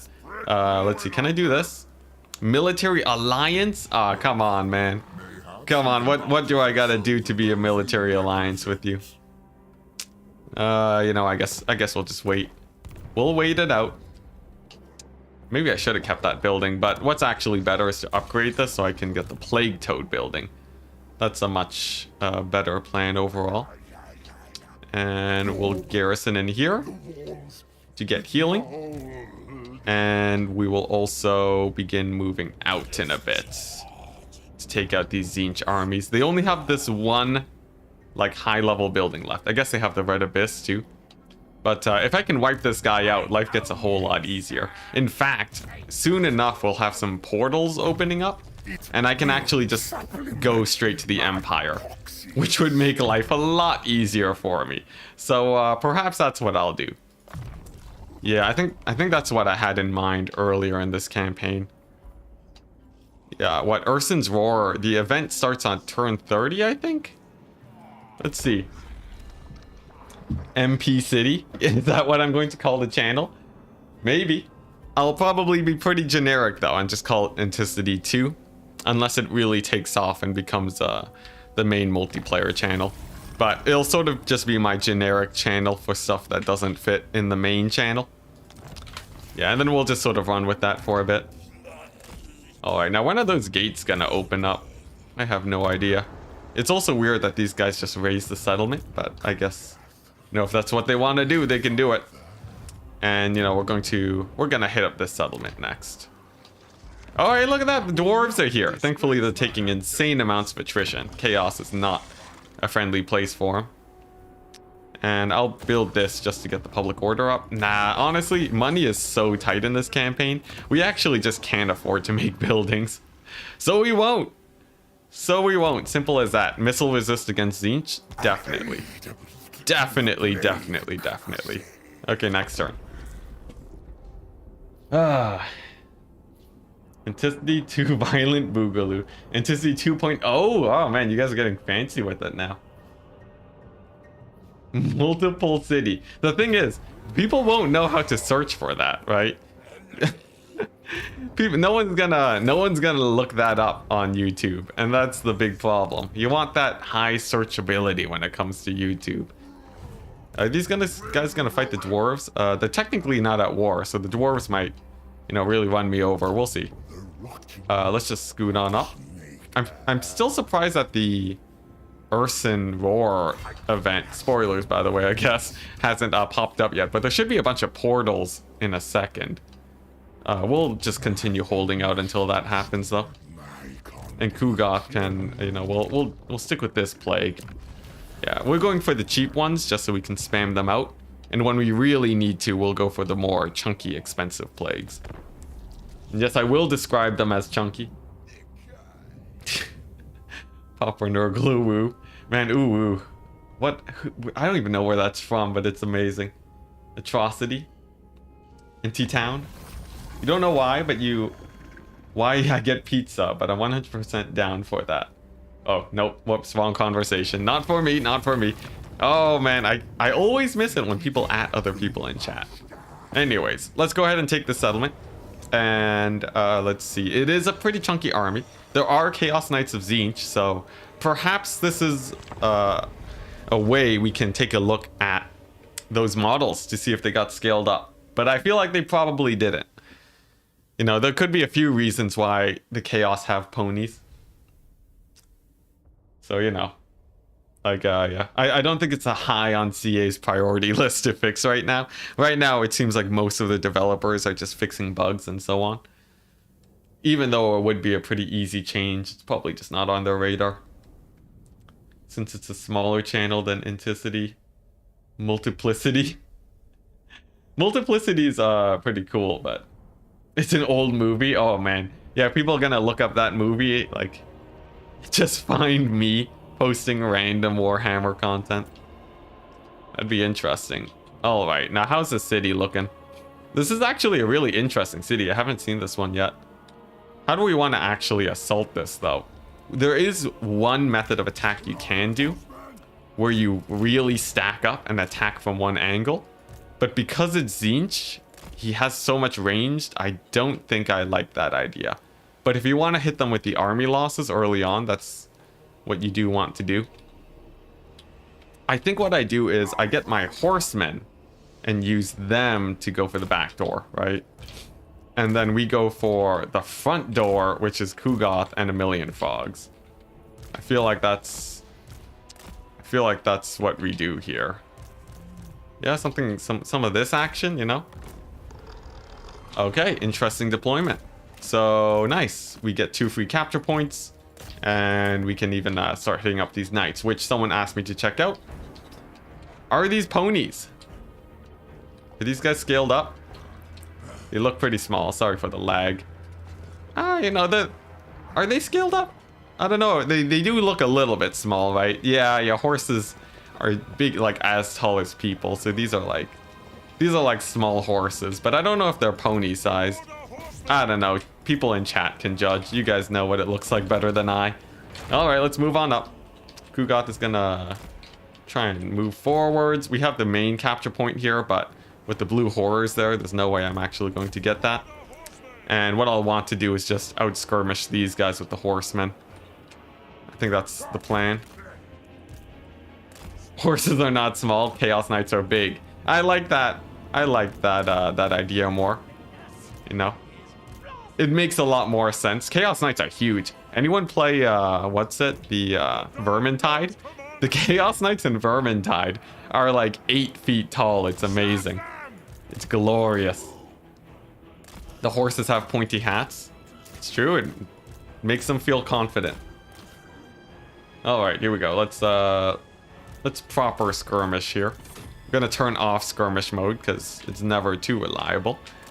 We can get Kugoth over here. Most of these guys are spilling onto the main point, so we do have some extra leeway to move forwards, and then we can just, you know, pick off the enemy slowly but surely, and we should be fine.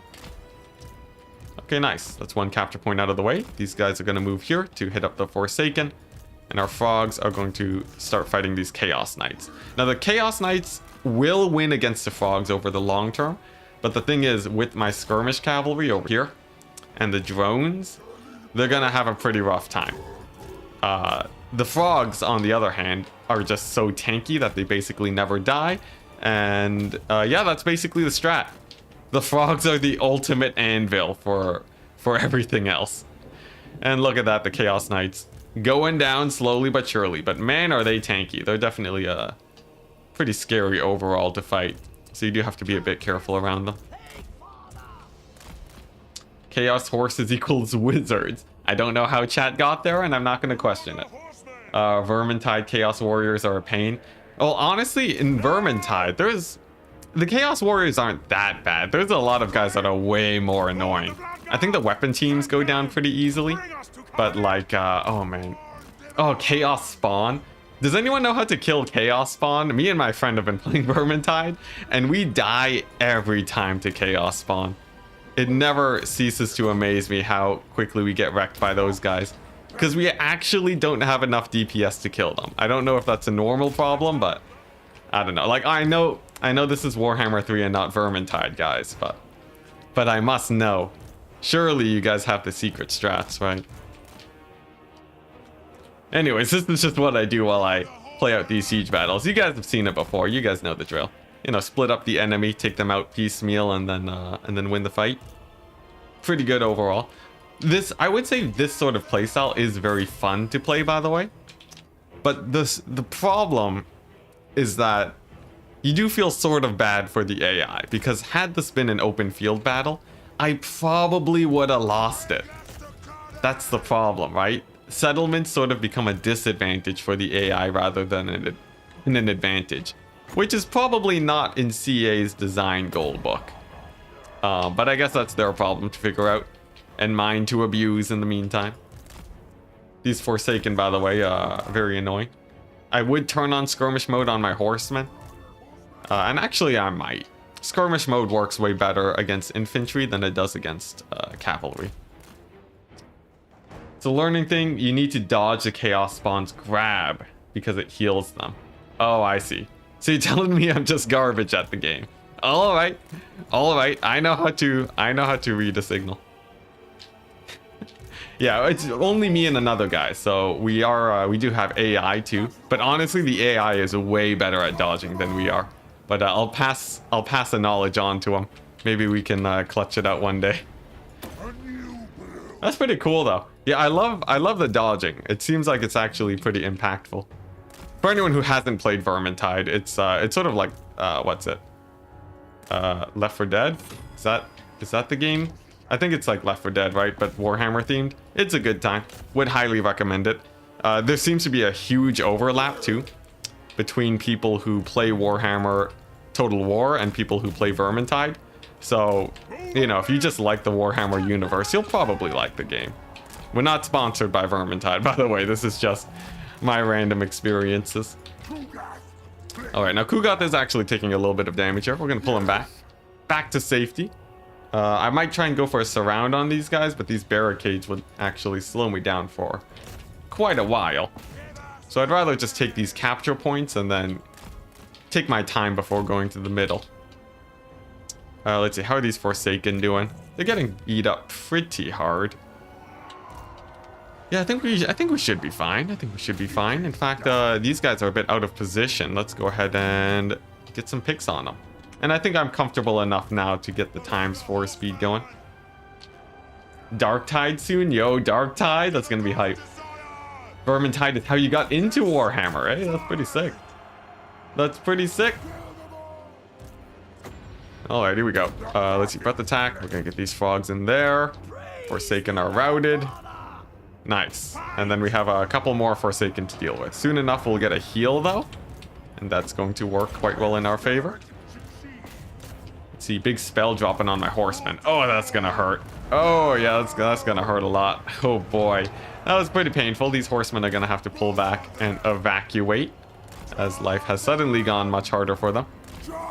Thankfully, they don't crumble like my toads, so we will be able to hold on to them. I'm not too worried about that. And we can probably army losses this army soon. I think so. Just, yeah, just because they're starting to run out of units. You can see the balance of powers pretty well in my favor too, so as long as you don't get shot up by the towers too much, we'll be okay. Back 4 Blood was a scam? I never played that one. Or is that a DLC? It might have been. But, you know, I'm not too knowledgeable in stuff outside of Warhammer. ZK2 saying, I'm sure you've been asked before. As usual, as a streamer, it is my duty to repeat answers all the time. But you ask, how well do you think the multiplayer community will take domination as a new PvP mode.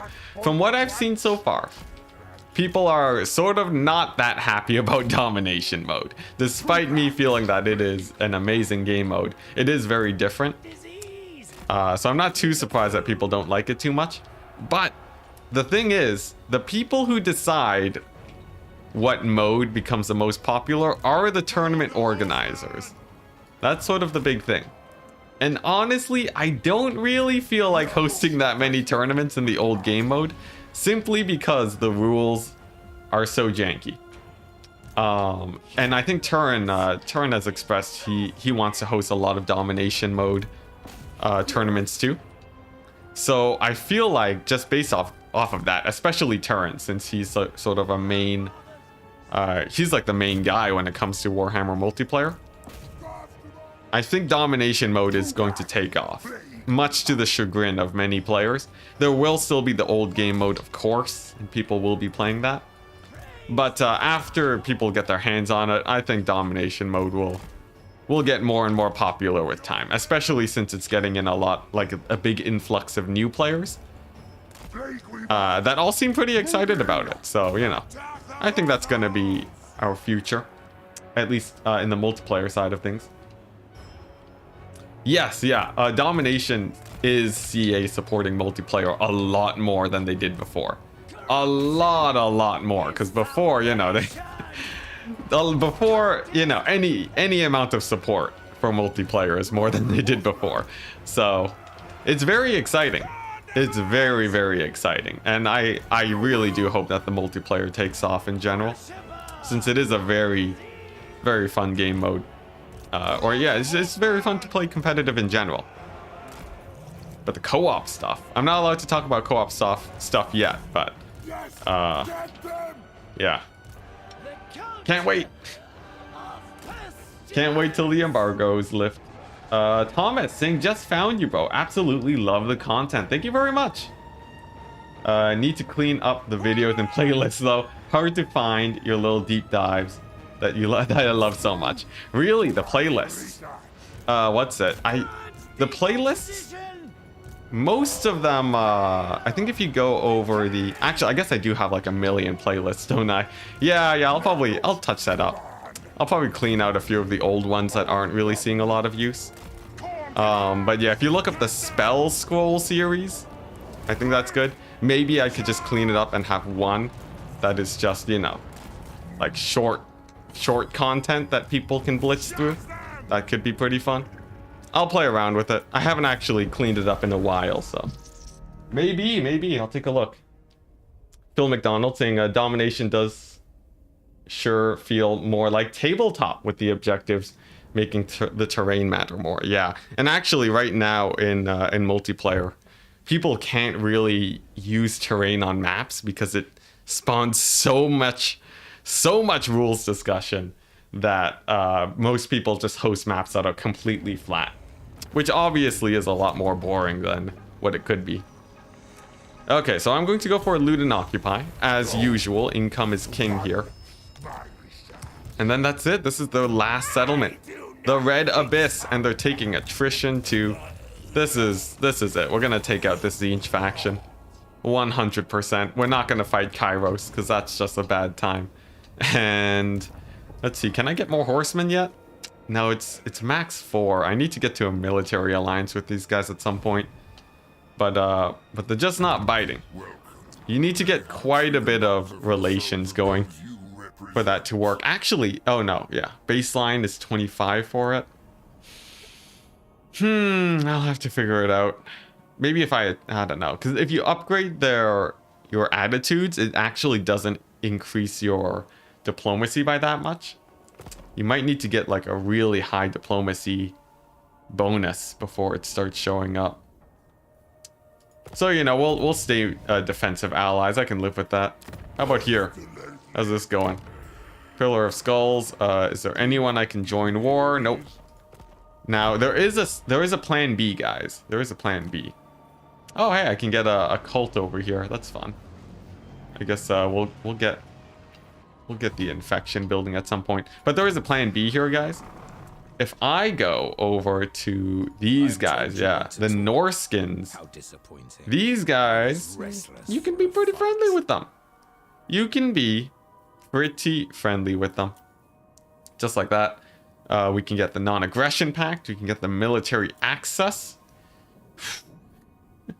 We can pay them way more money than they deserve. But if I can become if I can set up a defensive alliance with these guys, it would be really good. The thing is though, it's a bit too expensive. I can't afford a defensive alliance. So I guess we stick with 4 horsemen for now. 17 more days until Warhammer 3. It's crazy. It's crazy. We're getting there, guys. At some point in the near future, we'll all be enjoying Warhammer 3, guys.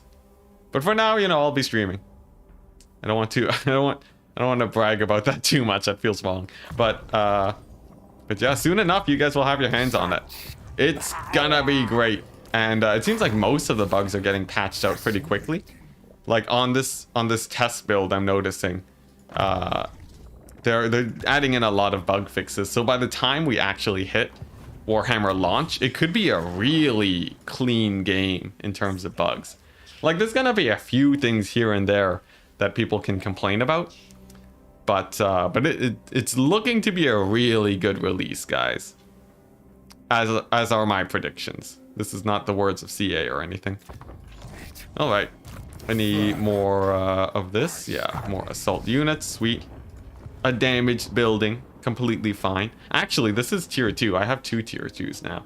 So I could actually get some fog buildings going.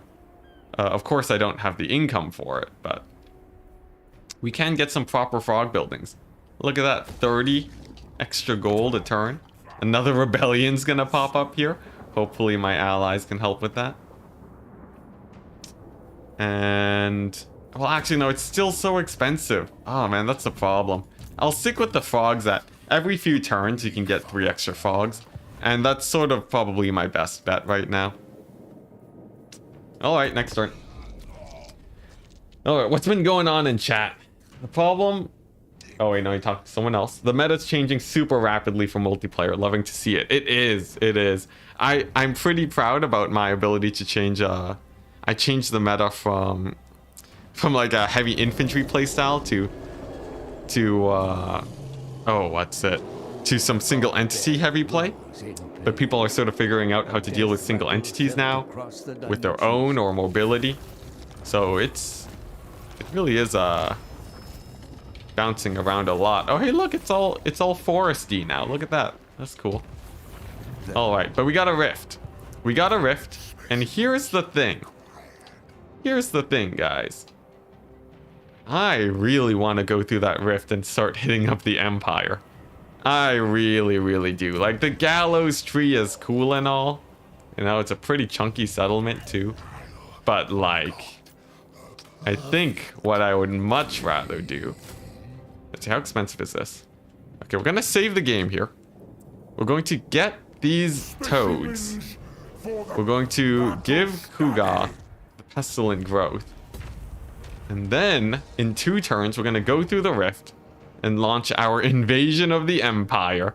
Because I don't want to fight Tzeentch anymore. I don't want to fight dwarves either. Honestly, it's all just an absolute mess. So, we're going to grab all of our heroes. We're going to dive in through. And it's going to be a little bit of a relocation.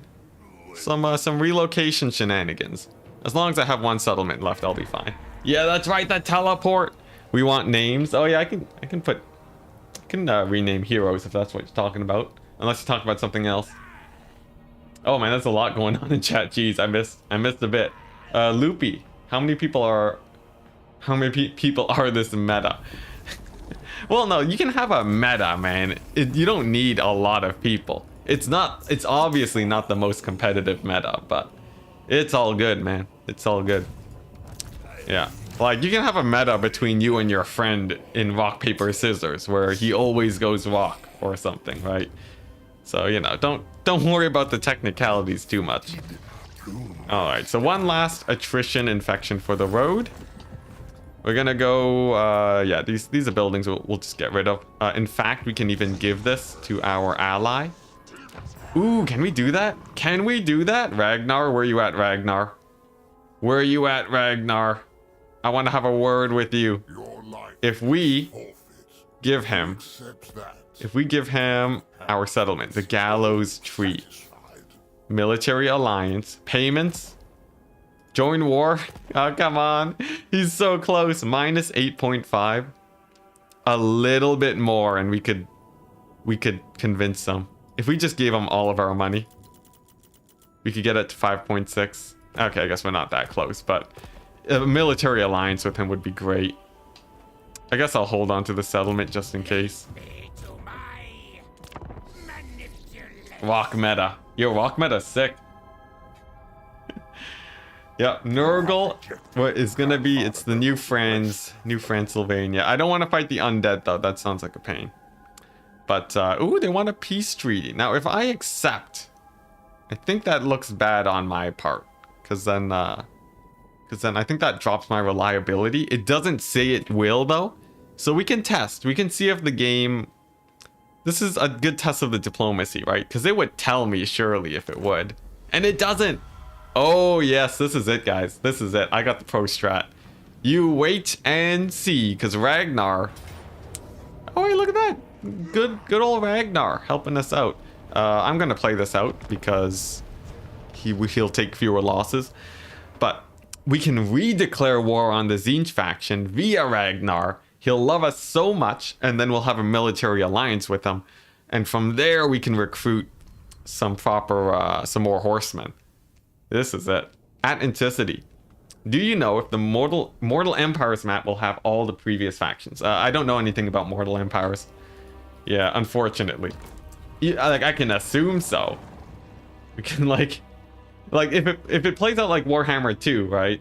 I don't see why CA would do it any differently, but I actually don't know anything about it. Let's see. Do you lose a domination game if all your units happen to die before you summon more? No. So the only victory condition is... Via the what's it? The only victory condition is via capture points. That's how it works.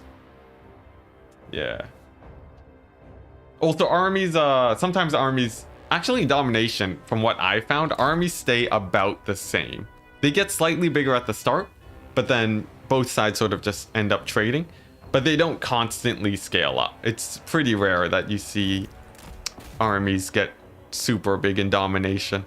Like, I think 1 in every 4 domination games, I summon all of my units. And then that's it. So, yeah. But anyways... Pretty fun game mode. I would recommend, anyone to try it out. It seems like CA is trying to make the mode really accessible too for newer players, which should be pretty good. You know, anyone that's just even slightly interested can go check it out. At Enticity, do you know if outpost recruited units share the same color as their mother faction? I think so. But I haven't actually checked. Because my horsemen don't have torsos. Enticity, best counter to sentinels as Nurgle. Is that the Tzeentch faction? I think it is the Tzeentch faction. The best counter is to not fight them. There's ways early on that you can really get a lot of diplomatic relations with them to sort of prevent them from going to war with you. And that's sort of what I would recommend the most. But if you have to fight them, probably Forsaken are your best bet. But it will take a really long time to build up a lot of Forsaken, so I don't know if that's the best choice either. I'm running these guys down, by the way, so that they don't come back. It will take a hot second, though. Oh yeah, good old Terracottas. Terracottas are insane. They're so strong. Oh my gosh. But without them, Cathay would sort of suck.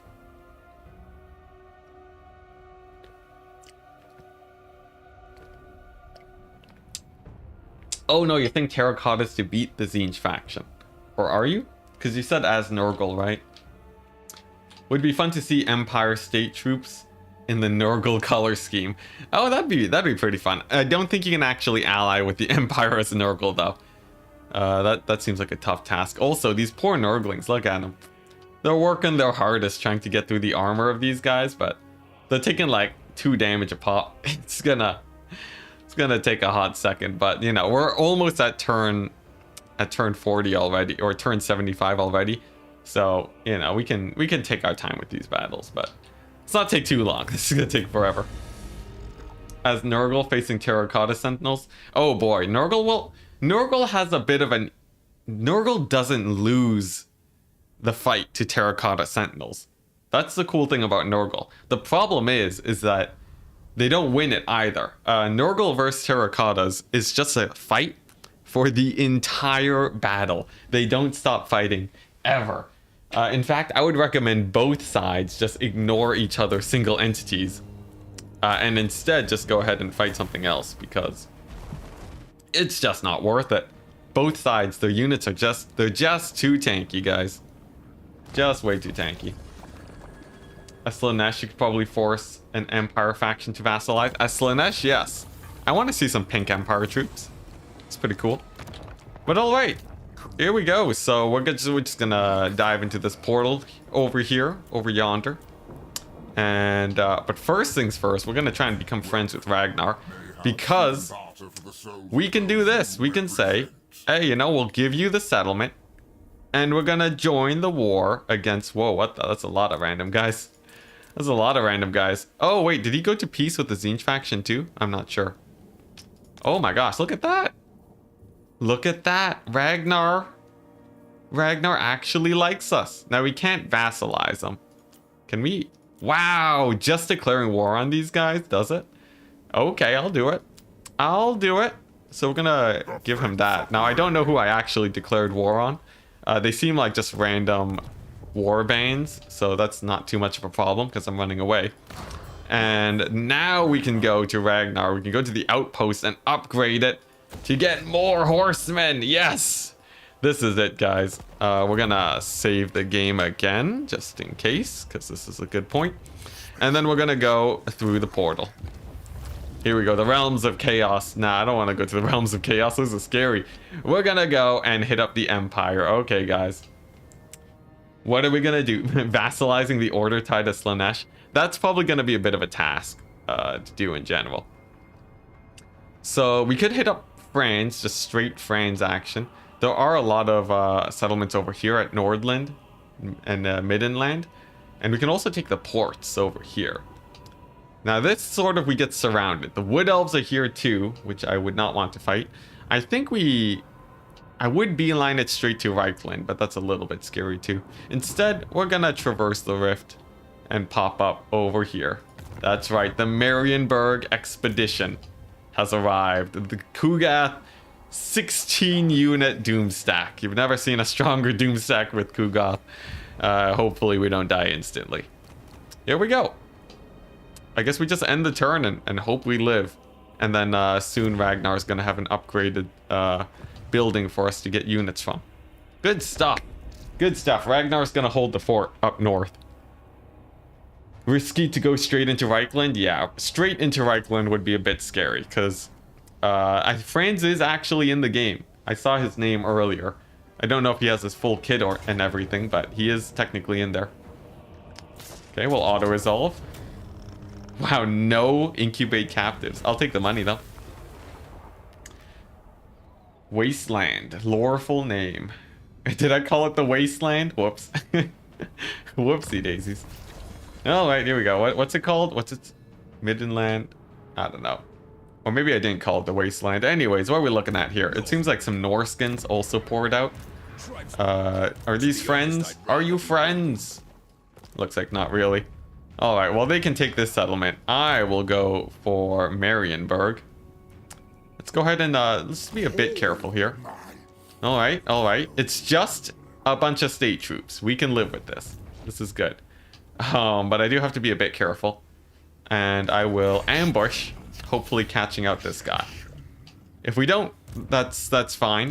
This army isn't huge, and I think our matchup against the Empire is much better than against Tzeentch. Whoa, look at that! It's all green. Anyways, I haven't gone to most of the Chaos Realms yet. I'll explore that later when I feel like having a run that finishes the game. Over here, I guess we just continue waiting. Ragnar will We'll just conquer the world. In fact, we're about to lose the settlement. I think what we do with Ragnar. I don't know. I guess we just lose the settlement and that's okay. Sure, let's do that. Okay, on to the next turn. We'll wait for this plague to wear off and then we'll get a new one after that's really juiced up. It's literally called the Wasteland, is it? Okay, sure. Give Kugat the plague. He has one right now, but we're gonna give him a juiced up plague to really spread the attrition around in a second. Hey, look at that. And it's an ambush. And I'm gonna play it out because the game is going to kill half my army if I auto-resolve. Especially because the game just really doesn't like cavalry. So, yeah, this is a safer bet. Oh man, this is great. The Empire is still by far the easiest faction to kill. Because they have just the weakest infantry you can imagine. Not really that strong cavalry either. So we're going to take advantage of that. We're going to load on into the battle. Just gonna absolutely surround these poor guys. Just full surround on them with the frogs. And we should be fine. Alright, there we go. And the battle's done. The battle is done. We're going to decrease their stats a little bit. Most of them should get caught out. Hopefully they decide to stick in melee, because if they don't, that does actually make life a little bit harder. There we go, they do go into melee. And then nice. Okay. Look at that. Successful battle, although they might actually escape. I wonder though, because they don't have a... The extraction point is over here. I don't know who actually... If they do manage to escape. I guess we'll see. Has CA mentioned anything about the auto-resolve being the way it is right now? I haven't asked them about it, so I don't know. But they're still changing, they're still patching things in a lot. It is still development in progress, so I'd wait until closer to release before really being worried about it. I'm sure they know about it. This is one of the most obvious things.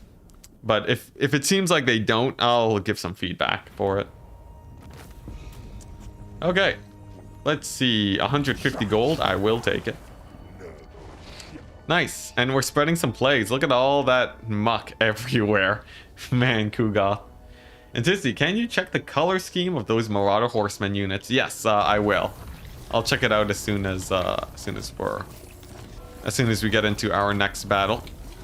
I don't think I can attack Marienburg just yet, because they have so many guys, but... Actually, there's like a bunch of guys here. Is this Skaven? It is Skaven. So, you know, we'll... Man, just everyone's stealing our settlements. These guys...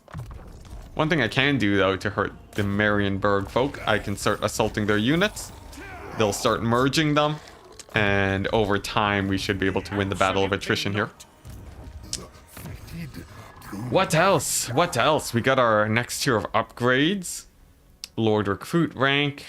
Yeah, we'll increase our plague spread chance. That one's probably the most important thing for Nurgle. And we're gonna get a proper attrition plague going. All units suffer attrition. We definitely want that. And yeah, look at that. We can even make a bit of money. Oh, but plague duration is too good to pass up though. Nice, so we'll do this. And hopefully this spreads out pretty hard. First things first, though, we're going to attack these guys. We're going to fight the battle, and we're going to check those Marauder Horsemen to see if they have different colors. When you turn up, do your epic invasion of the Empire, but everyone else is... Oh, yeah. Yeah. Our big momentous invasion of the Empire is sort of getting ruined here. They're taking all those minor settlements away from us. The thing is, I don't want to go to war with the Skaven either. That's pretty sucky. Oh, look at that! They get Nurgle colors. That's cool. Alright.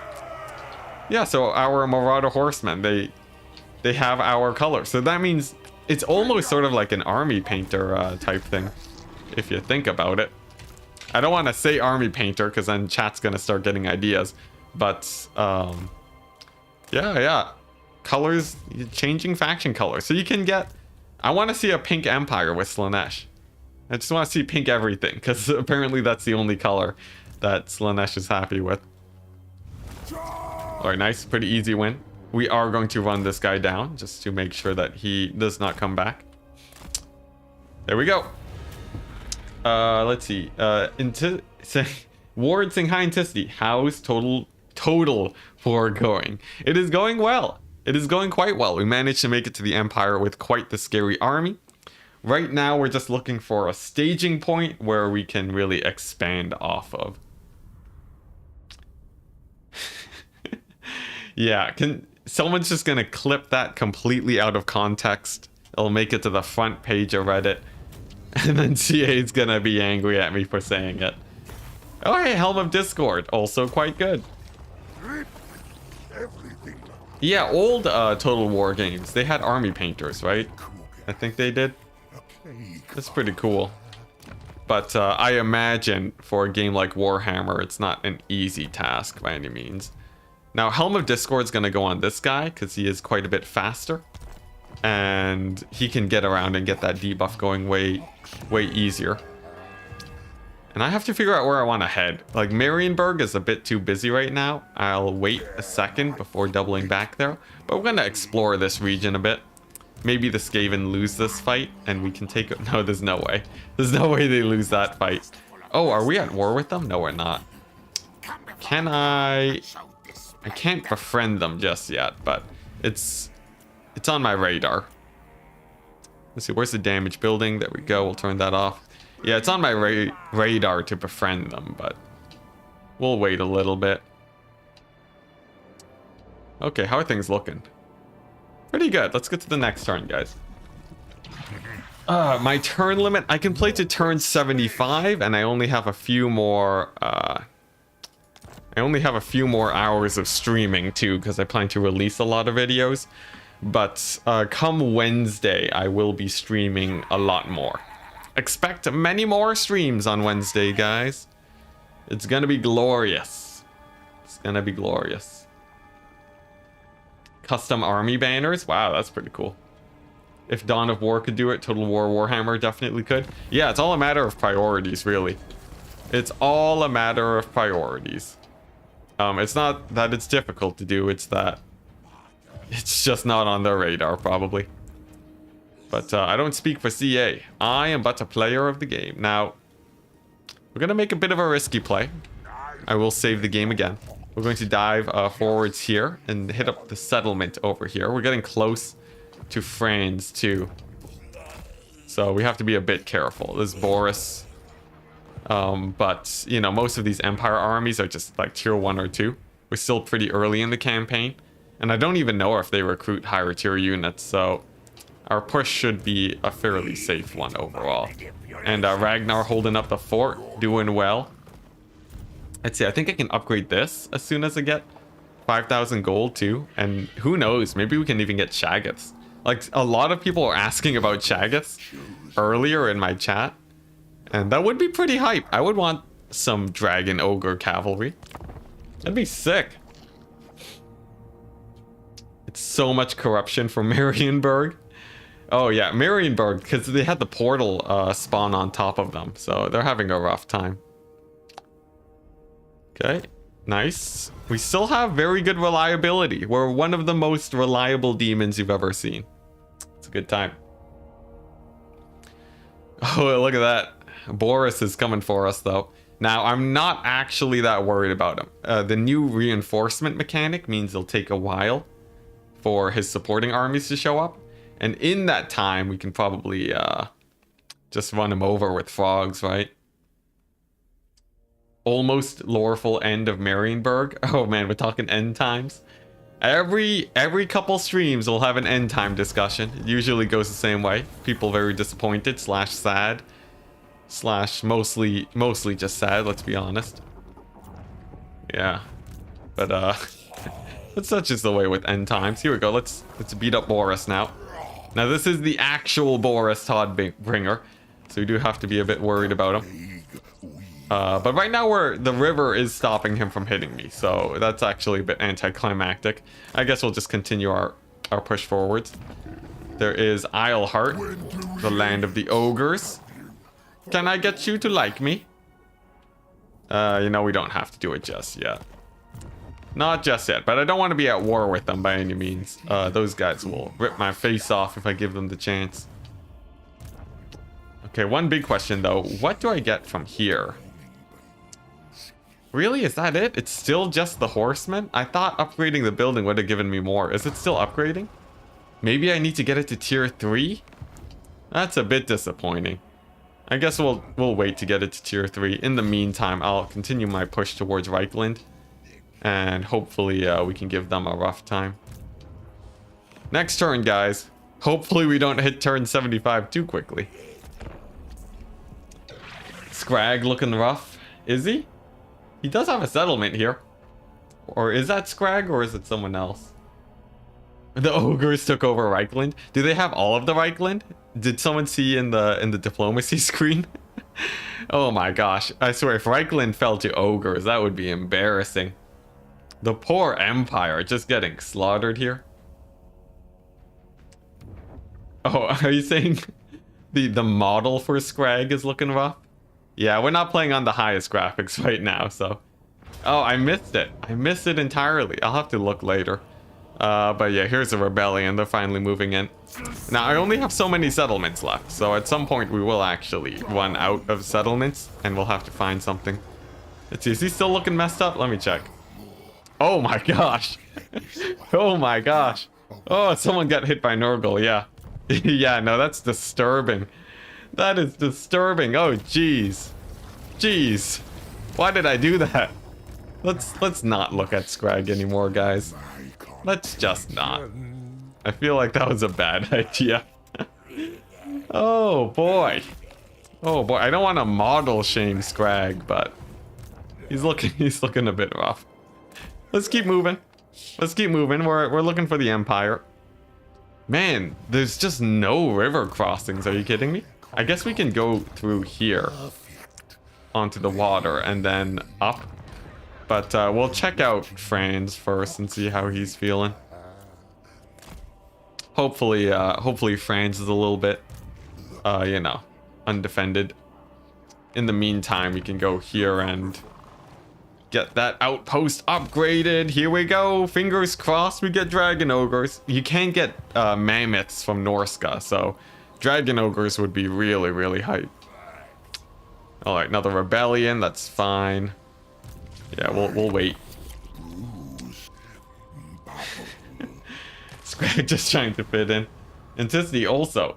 You'll be able to recruit the new units your ally has available to them via the outpost. Yeah, that's the plan. Recruit the units your ally has available to them. Yeah. Yeah, that's how we have the horsemen right now. I don't know if you're trying to point me in a different direction, but I really hope we can get Shaggots, because they're pretty boss right now. In general, they're actually not that great, but in this campaign, they will be our saviors.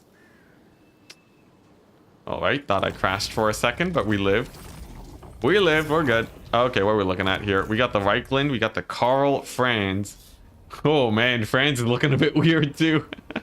Man, don't play on lowest graphics, guys.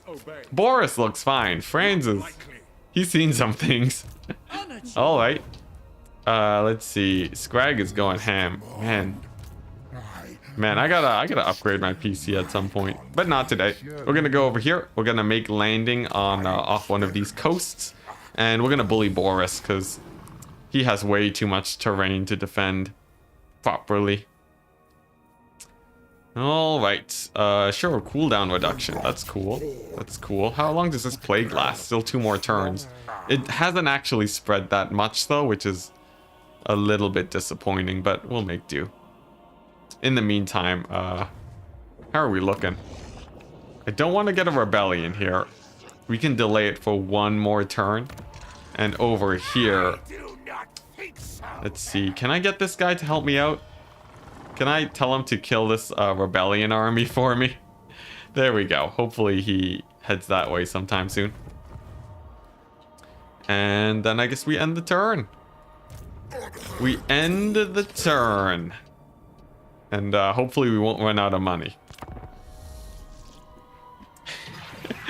Got PTSD from after the time he declared war on the whole world. Yeah, suddenly there's Rebellions everywhere. So many rebellions.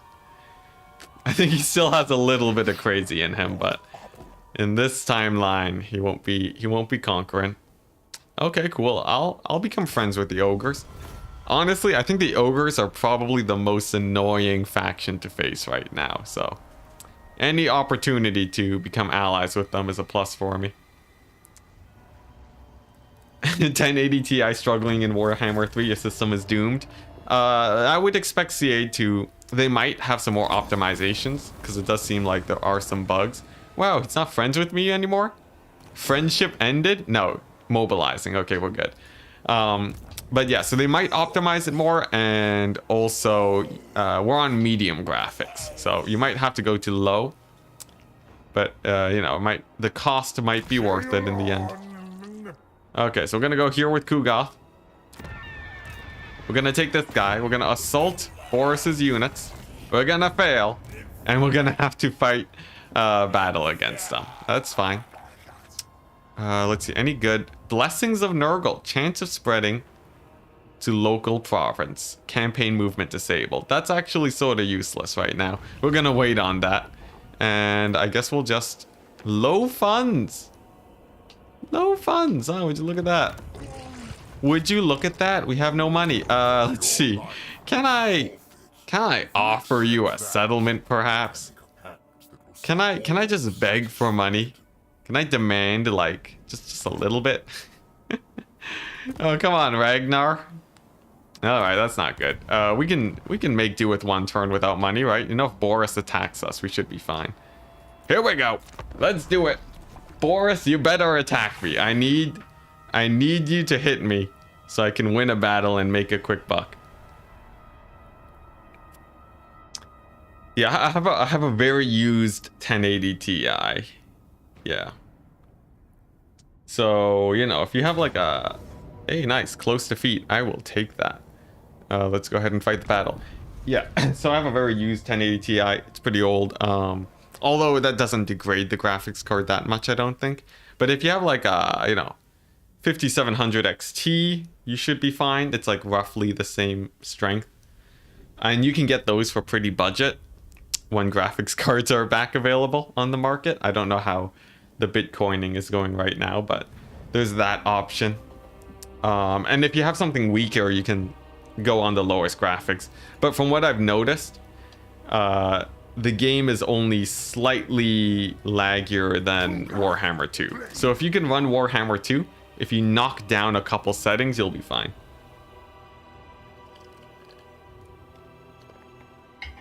Oh, what makes the ogres annoying?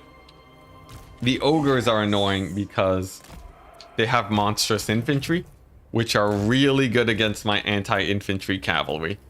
So a single 20 stack of ogres will absolutely maul me. It won't even be a close fight. It'll just be a complete massacre. So that's a big problem. You'd love to see what the naval model for Nurgle is. Oh, I'm sure it's very impressive, actually. I haven't seen it, but like Nurgle's siege buildings look so great. I would imagine their ships to look way better. But yeah, so the great thing about this is that we're not fighting against Tzeentch, so we can actually use Kugoth's, you know, artillery bombardment to whittle these guys down a little bit. Plus we have some chunky spells we can throw their way. I'm not too worried. In the distance, I think it's just like a couple units, so not too worried about that either. And nice, we're gonna land our first few breath attacks on the Empire. So these guys are much more cheesable than Tzeentch. Tzeentch is a pain. These guys, it's mostly infantry, and we do actually outmaneuver them now. So with a few shenanigans, I should be able to win. And to see, I just want Bloodthirsters to get cheaper or better stats in multiplayer. Bloodthirsters are really good in multiplayer. I don't know what you're talking about. Are you kidding me? Bloodthirsters are probably one of the most meta units in multiplayer. No, they're insane. I have no idea what you're talking about, man. They are insanity. Are you kidding me? They're mobile, just world beaters, man. Yeah, no, you should check out. I don't know if we have a lot of games on that right now, but they are really strong. You run Warhammer 2 at 110 to 120 FPS on Ultra. Alright, dang. Dang! Well, so the thing is, right? I can run higher, actually, I don't know how you get that much FPS. Dang, that's like crazy FPS. You have a 2070 Super. Oh, I see. Yeah. Yeah, no, that's some pretty good FPS though, I gotta say. The thing is, for me, because I stream at the same time, I can't run things at as high quality because the streaming software will also use up a bit of my PC processing, especially the CPU. So I just turn down the graphics, and right now the streaming also eats up my GPU a bit. So, you know, if you're not streaming Warhammer, you should also be fine. I wouldn't be too worried about optimizations, as long as you can run Warhammer 2. Alright, now Kugoth is in the fight right now. He's in the fight against Boris too, but I think I'm okay here. I'm not sure. I might have to scoot away from him. As for this lord, he can get kited out by my horsemen. These knights are just pistoliers and not even knights. And as long as I take out most of the ranged, life gets a whole lot easier. In fact, these plague drones can be pretty aggressive already. We're gonna use them and shoot up Boris a little bit. Kugoth is having a little bit of a hard time though. Just a little bit. We gotta really shut down those ranged units as fast as we can. And then I need to take out Boris before he becomes a pain, because he really is beating up Kugoth. I guess here, we're going to grab these frogs and use them just as distraction to try and catch up multiple of those guys at the same time. And Kugoth is gonna run away from Boris before he gets beat up. Hopefully we can shoot him down with the plague drones. Nice. Horsemen are just doing horseman things. They'll be fine. And nice. I think with our frogs in the midst now, they should be able to help this fight against Boris a little bit more. Another wind spell should help too. And then I think we're okay. Yeah, are we talking about bloodthirsters or bloodletters? Bloodthirsters are the single entity. Bloodletters are the infantry. And the bloodletters, I will say, they are a little bit weaker. So, you know, if you feel like bloodletters are weak, then I feel like, yeah, that is definitely warranted.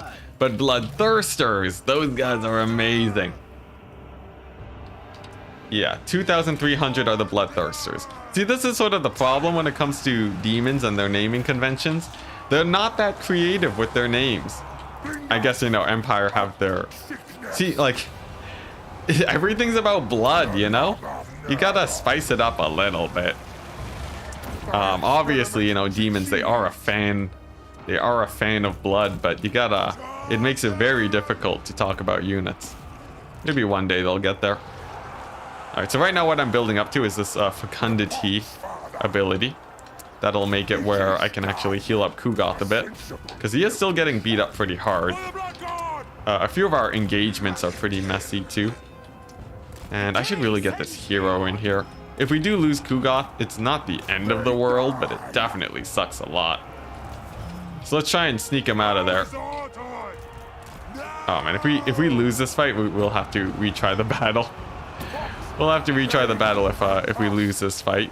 Apologies, but I think we might be okay. Let's see how my Plague Toad's doing. These guys need to cycle charge into melee. It seems like over here it's fine, and nice. We got the fecundity on Kugoth. That is sort of disgusting, but we'll stick with it. And nice. With a few more wind spells on all of these grouped up state troops, I'll feel okay. I'll feel okay. Where's my hero at? He's gonna go in on Boris. With the Helm of Discord, he will be able to win that decently well. And here we go. Big old breath attack right down the pipe on all of those spearmen. Looks like Boris doesn't actually want to take a fight. But as long as we sort of stick with this, I think we're okay. Our horsemen are taking a bit of a beating though. So they're gonna have to disengage Kugoth probably too. Honestly, this is a bit of a scrappy fight. I got my hands a little bit full. What I really should have been doing is taking more minor fights, but I think we can still win this. If we can win this without too many losses, it's fine. The frogs will come back in time. And look at that. Our cultist actually giving a bit of a beating to Boris over there is pretty cool. Come on, Kugov, not like this. Get some charge bonus leadership, man. Let's cast another spell. There we go. That boosts his leadership a little bit. And it does do a lot of damage. We still have just a million frogs everywhere. The big thing about them is that they will barely take any damage. And they will help blow up the AI more, but... I think I goofed. We're gonna have to replay that battle. Because otherwise the campaign is literally just lost. Let's see if I end the battle. Yeah, we're good. We'll have to restart. And this is on legendary, but I am allowing myself restarts because this challenge is brutal, guys. It's brutal. So many bodies. Oh man, I only got 700 kills. So what we need to do instead, we need to catch out the 1 reinforcements on the far side. And I need to play a lot smarter with my Marauder Horsemen. Cause yeah, after I got stuck in the fight, I just couldn't disengage. Okay, so if I do this and go to main menu, then we can load into the thing. Sorry guys, sorry. We goofed. We're goofed. Let's see, I think I made a save right before it. I think this one's the one I want to load into. I think this one. Let's try it out. Player controlled Bloodthirster with micro is what's it? Probably the best player controlled grinder. The Bloodthirster does so much damage with cycle charging, it is insane. Why are toads so bad? Because they're actually in multiplayer, they only cost 650. So in theory, they're only as good as like a basic unit of infantry. They're not that crazy strong. They are helpful in a good handful of situations, but definitely by no means are they an insanely strong unit. Enticity, how do you make backup saves like that? So there's a save folder in your creative assembly folder. You know, do a little bit of %app data %action. But you know, if you look it up on Google where your save folders are, you'll find it easily. Toads definitely need some buffs. I think they probably could use a few buffs. If not speed, probably a hefty dose of tankiness. But yeah, we're just gonna play it a little bit smarter this time, a little bit more careful. Yeah, and here we go. Okay, so Kugat's gonna focus down those archers because the range units are the biggest problem here. Maybe the crossbowmen too. And these guys are just gonna hunt down, you know, Heinz 2.0 and these spearmen in the distance. We'll bring in a few frogs too to kill the spears faster. You thought they added a rematch button. Not on legendary, so I have to sort of do a custom rematch situation here. Don't mind me. Just a little bit of cheating is all. All right. Let's see. Is this guy on foot? I think he is on foot because we didn't see him for the whole last battle. So we'll just focus him down with the horsemen. We'll have to do the same with Boris too, since he's going to be a very hard beast to take out. Over here, Nurgle, getting caught up by some pistoliers. I can actually kill them though, they're not too much of an issue. And here we go, the battle begins. So, we have the heroes that need to get caught out first, and the pistoliers. My horsemen will trade only okay against horsemen. Like, pistoliers, I mean. So, I do have to be a little bit wary of that. And the hero, too, ended up being a pretty hard guy to take out. If I can get Kugoth plus my guy over here, though, I think it should be fine. Yeah, plus we have the plague drones. I think we're okay. Looks like the frogs are good at overwhelming single units, too. So, if we can just take out a few of these archers, and we're not taking too many shots to the face, I think this battle should be winnable. So let's try it out. Let's get one last shot off of the road, too. Just right in the faces of these archers and spears. Yeah, I wouldn't worry about bloodthirsters, guys. They'll be fine. Is it just because the first battle we saw with them, they got focus fired by Kislev?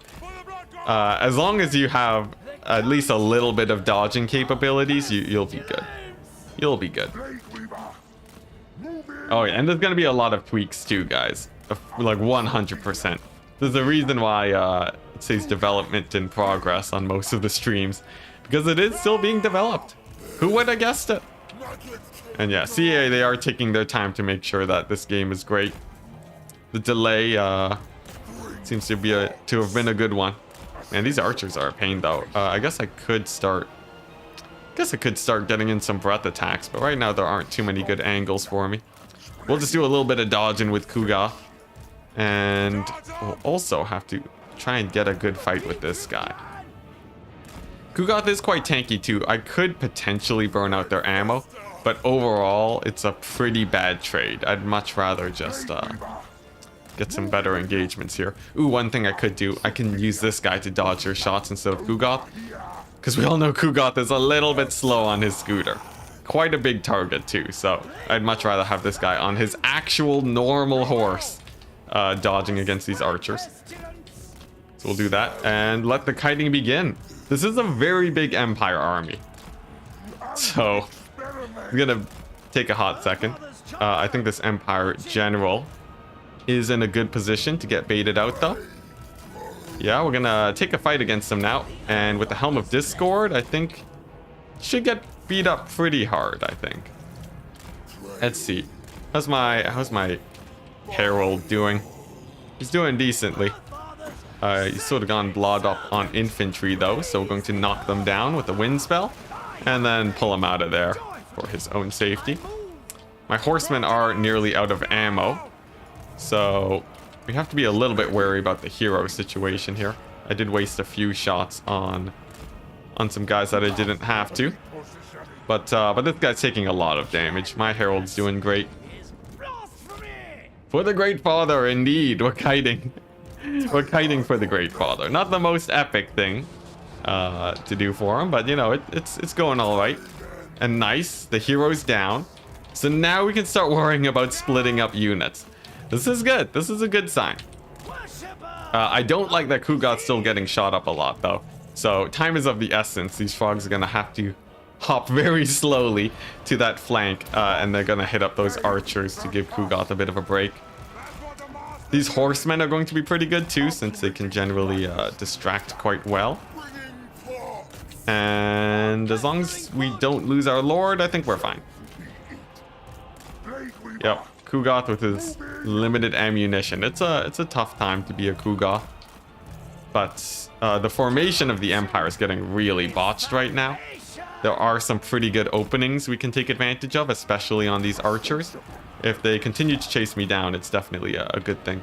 In fact, one thing I could do, these plague drones might cause them to run away. It looks like no, the Marauder horsemen are doing that instead.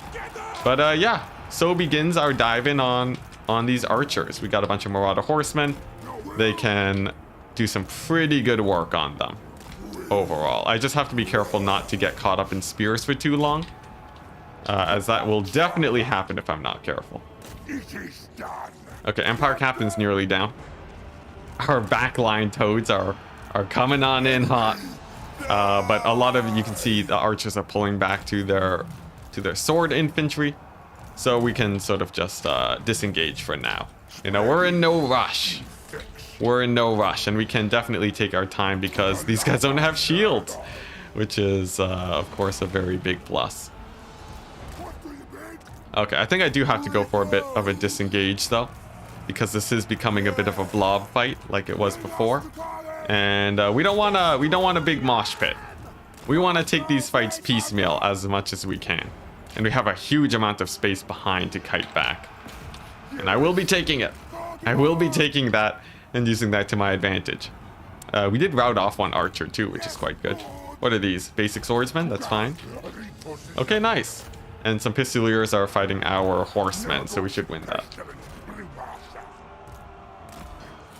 What's it? Yeah, Turin's Exalted Bloodletters are actually quite good. He's been using a lot of Bloodletters in multiplayer, actually.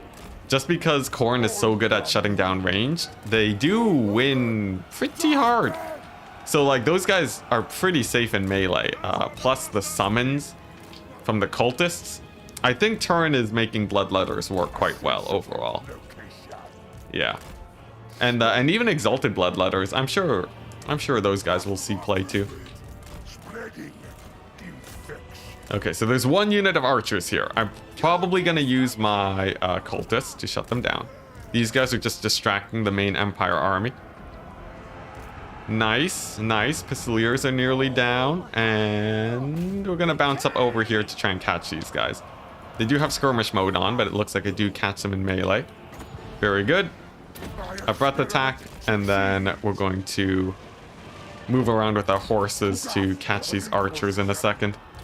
But first things first, the Pistoliers, we want to finish them off. A couple summons would be good right now. I guess they would be, wouldn't they? You know, we'll make do without. We can live without the summons. These guys are starting to fan out, and with our mobility, we can take advantage of that. Although Kugoth getting chased down by one unit of swordsmen at his 25 speed. The poor guy, he just wants to get out of there, man. But this cultist is going to be my hero. And a little bit of cycle charging on these swordsmen will save Kugoth, so I'm still not too worried there. Okay, these guys can pull here. Cultist can slip through the gap. Come on, get through there, man. Get through there. All right, nice. He makes it. Kugoth is going to knock these guys down. He's going to keep running. He's going to keep running as best as he can. If we can win this small skirmish here, this is good. Especially those archers getting caught up. I have a few more horsemen that can continue going too. Oh, Kugoth turned into melee. And that's a bit of a pain. But I do have 2 units of horsemen that can rejoin with the group. They should be able to fare quite well. Man, why is Kugoth so slow though? Why is he only at 25? Usually it's faster. Maybe it's because he's tired. Maybe it's because he's been running around for too long. But it looks like he is finally getting out of there. Outposts, yes, that's how we have the horsemen. Sorry, I can't take a look at chat too much because this battle is actually a bit of a difficult one. So, oh, these aren't horsemen, those are toads, my bad. Yeah, this is a bit of a difficult battle, so I'm sort of focusing on this a lot. Greatest apologies, people. Okay, so that's another archer down. The Herald is doing great. Does this guy have regeneration? I think he does. Yeah, look at that guy. What a beast. This, or not Herald, but this cultist is probably one of my strongest units right now. Okay, but we can get a surround on these swordsmen, and that'll finally peel for Kugoth. He will hopefully be able to make it out of there. And then we have to deal with Boris, who I think is on foot right now. His speed implies that he's on foot, but I don't have the time to check at the moment. Still, though, we got to focus on these guys first. We're going to hit them with the breath attack to get maximum damage on them, and then they're going to get hit by the charge. And that should be enough to break them, especially with Kugoth, who I think gives terror. No, Kugoth, yes, he does give terror, so that's pretty good for him. Cardio killing his gains. Oh boy. Yeah, Kugoth, he's not a runner. He does not exercise a lot. Usually he just gets carried. Come on, Kugoth, get out of there. You're the slowest unit in the game.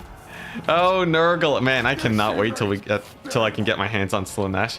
Do you guys know how epic Slaanesh is going to feel after this? Slaanesh is going to be downright OP. Oh my goodness. Come on, get out of there, you poor toads. I think we are winning this, though. We've successfully pulled the AI apart pretty hard. Another breath attack on these infantry troops should tear them apart pretty well, too. But the thing is, my escape path is not great. This forest is pretty bad for Kugoth overall. He does not want to take a fight there, as it will slow him down to actually 0 speed. So we're gonna run this way instead. What, there's just a couple swordsmen? Yeah, hopefully we can get them to rout off. When can you show us Slaanesh? I don't know if I'm allowed to say the embargo date, but I will be showing Slaanesh as soon as I can. So, you know, it'll show up when it can. Don't worry about that too much, guys. And it will be between now and when Warhammer releases, so quite exciting. The wind spell seems to be the weakest. It's because it's armor piercing, so it's slightly less effective than other wind spells because of it. But overall, it's not a terrible one, I would say. Okay, Kugoth, scoot out of there. Get out. Okay, he's He is getting to safety. Those infantry guys have taken a lot of damage too. So, and we have a lot of winds of magic. What, 14 reserves, 61 power? We are set when it comes to winds of magic, I will say. Okay, so now we can start hunting down Boris. We can start hunting down Boris. And our toads are pulling out. Honestly, we can almost take this fight. It's just the fact that there's these archers over here that I need to hunt down. So I'd rather pull away from the forest first. Let's see, where are my horsemen at? These guys are going to be my main guys to micro, while the toads just sort of play keep away. Oh boy, Kugoth is getting low though. He's getting real low. Let's get another big wind spell on top of him. We're gonna charge in with the horsemen, pull in with a few of the frogs to try and save this man who he still has 25 speed. I don't know, it feels like he's slowing down by the second, but oh boy, come on, Kuga, come on. You're supposed to be like an epic lord of plague, and you're just gonna die to some basic archers. Come on, man, you're better than this. You're better than this, Kuga. Leadership minus 19. Oh my gosh, this campaign is so cursed, guys. It's so cursed. Get one last breath attack in. Oh man, that's really bad that I'm not getting all my winds of magic. He recovers against all odds. Kugoth recovers, you madman. Okay, this is good. This is good. We got the surround on Boris over here. Oh, what? He died? Oh my gosh, Kugoth. How could you? How could you, man? Alright, well, it's not over yet. We still have even balance of power, so we're not going to get hit by the army losses. But the leadership hit is brutal. All the horsemen are running for the hill. Yeah, the cultist is OP. He's keeping up leadership on these toads as well as he can. But we're going to need a second to rally. Gosh darn it. Why does he have to be so slow? Kuga. Oh my gosh, he does way better in melee usually, but man, without the healing, brutal. F's in chat for Kuga, I know. Alright, let's pull back with these toads. Come on, I want to win one battle against the Empire today. Just one battle against the Empire. What do I have to ask for? This is fine, guys. We've seen worse. It's true, we have seen worse, so I wouldn't say it's fine, but we've definitely seen worse. Now let's go ahead and regroup with these guys. We have our toads over here.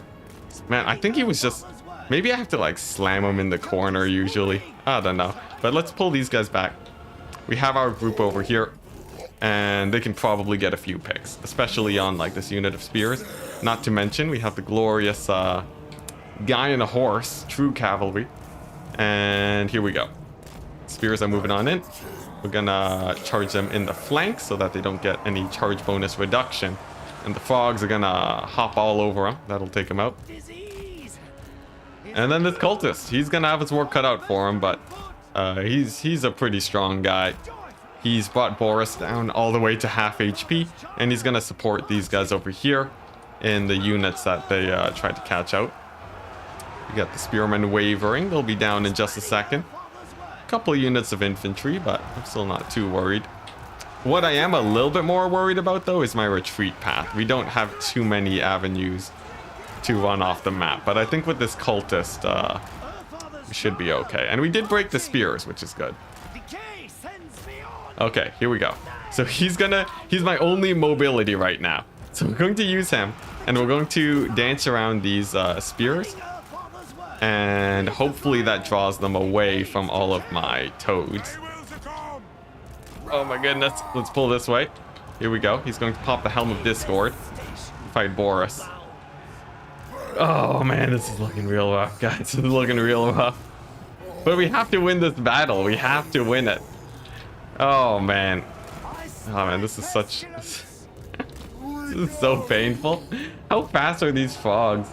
Plague toads of Nurgle. They move at 62 speed. In theory, they should be a decent amount faster than the Empire, but we'll see how it goes. This guy did rout off too. Oh boy, not like this. Not like this. The loss of one of the Plague Fathers. Oh my goodness. If this guy routes off, that might do it. Oh my god, what a hero. What an absolute hero. Okay, nice. There's a chance. Where there's the will, there's a way. Let's pull these guys over here. Like, all these guys are really beat up. That's the thing. It will fix my money issue. It's true. We won't have nearly as many units to sustain. Okay, this is good. This is good. So we're going to grab our toads. We're going to run this way. We're going to catch out these guys. And then we're just going to slow pick them away. We're just going to wear them down, you know? With Helms of Discord galore. Here we go. Let's see if we can just park him right here. He's going to slow down the game. And then we're going to try and get a clean engagement on these spears here. Here we go. Are you telling me this is 62 speed? I don't believe it. I don't believe that these guys are almost as fast as Empire Knights. Oh my gosh. I guess they are slowed from being exhausted too. You know, they've been hopping around for a while. Hopping. It does burn a lot more energy than just running, so maybe that's it. Helm of Discord is going to help a lot. All right, here we go. Can we kill a single unit of swordsmen? We are. They are actually going down, so that is a small win. And then we just have to pull away. Although they are holding longer than one would hope for, but they do rout. Okay, nice. And then we're going to go for another disengage. Honestly, though, this is looking a little bit scuffed because we get a lot of toads caught up every time we disengage. But we almost have another heal, and we might be able to do that. Yeah, they are tired. What's it? That's like a 25% debuff. But the Empire troops are also tired. I guess I am moving slightly faster than them. But then, anyways, let's go ahead and pull. We need to do another split, and then we have to catch them out. This is sort of like the dogs only campaign, but at 1/4 speed. And they don't do as much damage. But I think we might be able to win it, especially if we can kill Boris. The leadership debuffs for the Empire here will be immense. It will be glorious. This fight kind of sus a little bit. Just a little bit sus, but we might win it. We might win it. Honestly, if I had like 3 units of dogs, I would trade this entire army for 3 units of dogs. All right, here we go. We're going to get another split. Nice. We still have the cultist. He's still at high HP, and the Helm of Discord will make every pick slightly stronger. Man, losing Kugat though is so bad because we had so much Winds of Magic, but let's not dwell on it. Let's see. I think I can pull these, like this group of units over here, and then get a good surround on them. Yeah, because these guys are aggroed on them. Here we go. This is it. This is it. The mighty pull. Okay, good. Yeah, look at that. Look at that. We got a bit of split action going. Have you missed a corn dog campaign? That's going to come later, but I put a members only vote, and it seems like they're interested in a Cathay perfect yin and yang campaign. It's going to be nice and casual, and the only thing that we focus on is that we have very balanced armies. So we're not going to go the usual massed range playstyles. It's going to be a bit more elegant. Oh my gosh, those toads, they rout to nothing. They got poked by 2 spears and they died. All right, here we go. So we got this cultist over here. We have the plague drones. We can charge those guys in the back. Easy break. We killed one of them. But this pile over here is sort of a sketchy situation because we have 1 unit of fairly high HP spears. But we can go for the full surround here, and we have the Helm of Discord. I am hoping that with the combined might of a full surround and that Helm of Discord, that we can actually break these guys off. Let's see it. Helm of Discord is dropped, and these guys are routing. This could be a pretty good pick. Look at that. Look at that. A pretty nice pick overall. Actually, no, those spears are tanking it. Those spears are tanking it out. What is this? What is this? Well, at least we have a heal. I think they're nearly on the verge of breaking, but we have to run out of here soon. Okay, we're on the run. We lost just the plague drones. That's not too bad. We can live without the plague drones. Come on. Come on. We're gonna run this way. Edge of the map's quite far. Honestly, this is pretty huge. This is a pretty huge army. But there's still just enough hope where I think we can win it. This is a very hard battle, it's true. It's true. The thing is, the dogs have high DPS. These guys, I think they just knock around the infantry so much that they don't actually do that much damage. What's their charge bonus? Like in theory, they should be one-shotting infantry. That's the weird part. These guys are supposed to be pretty good against infantry. Maybe it's just an animation thing. Who knows? Because like these are not bad stats. Like even some basic ogre units with these stats could be good. So who knows? Who knows? It's a strange situation we're in. But you know, I guess this cultist could also get some pretty good work in. Let's see. Nurglings and Exalted Plague Bearers. Yeah, that's a pretty good doom stack overall. Okay, this is getting more scuffed. We've resorted to tiny amounts of cycle charging, but I think we can still win this. Especially if we really maximize our micro here. We've gone full Legend of Total War, where we're getting extreme amounts of efficiency with this one guy. And, you know, he actually does have speed. You know, he has 71 speed or so. So if we play this out right, we should be able to pick off at least a few of these guys. Here we go. Most of these guys are actually aggroed on the Plague Toads, which does make cycle charging easier. But the main goal right now is to kill off these archers. Not to mention we have a single Plague Toad being a hero. Killing off single units of infantry without getting attacked, also a pretty big plus. But I have to be really careful about these archers. I'm also looking for Boris. And I currently don't see him. Is he in the forest right now? I think he is.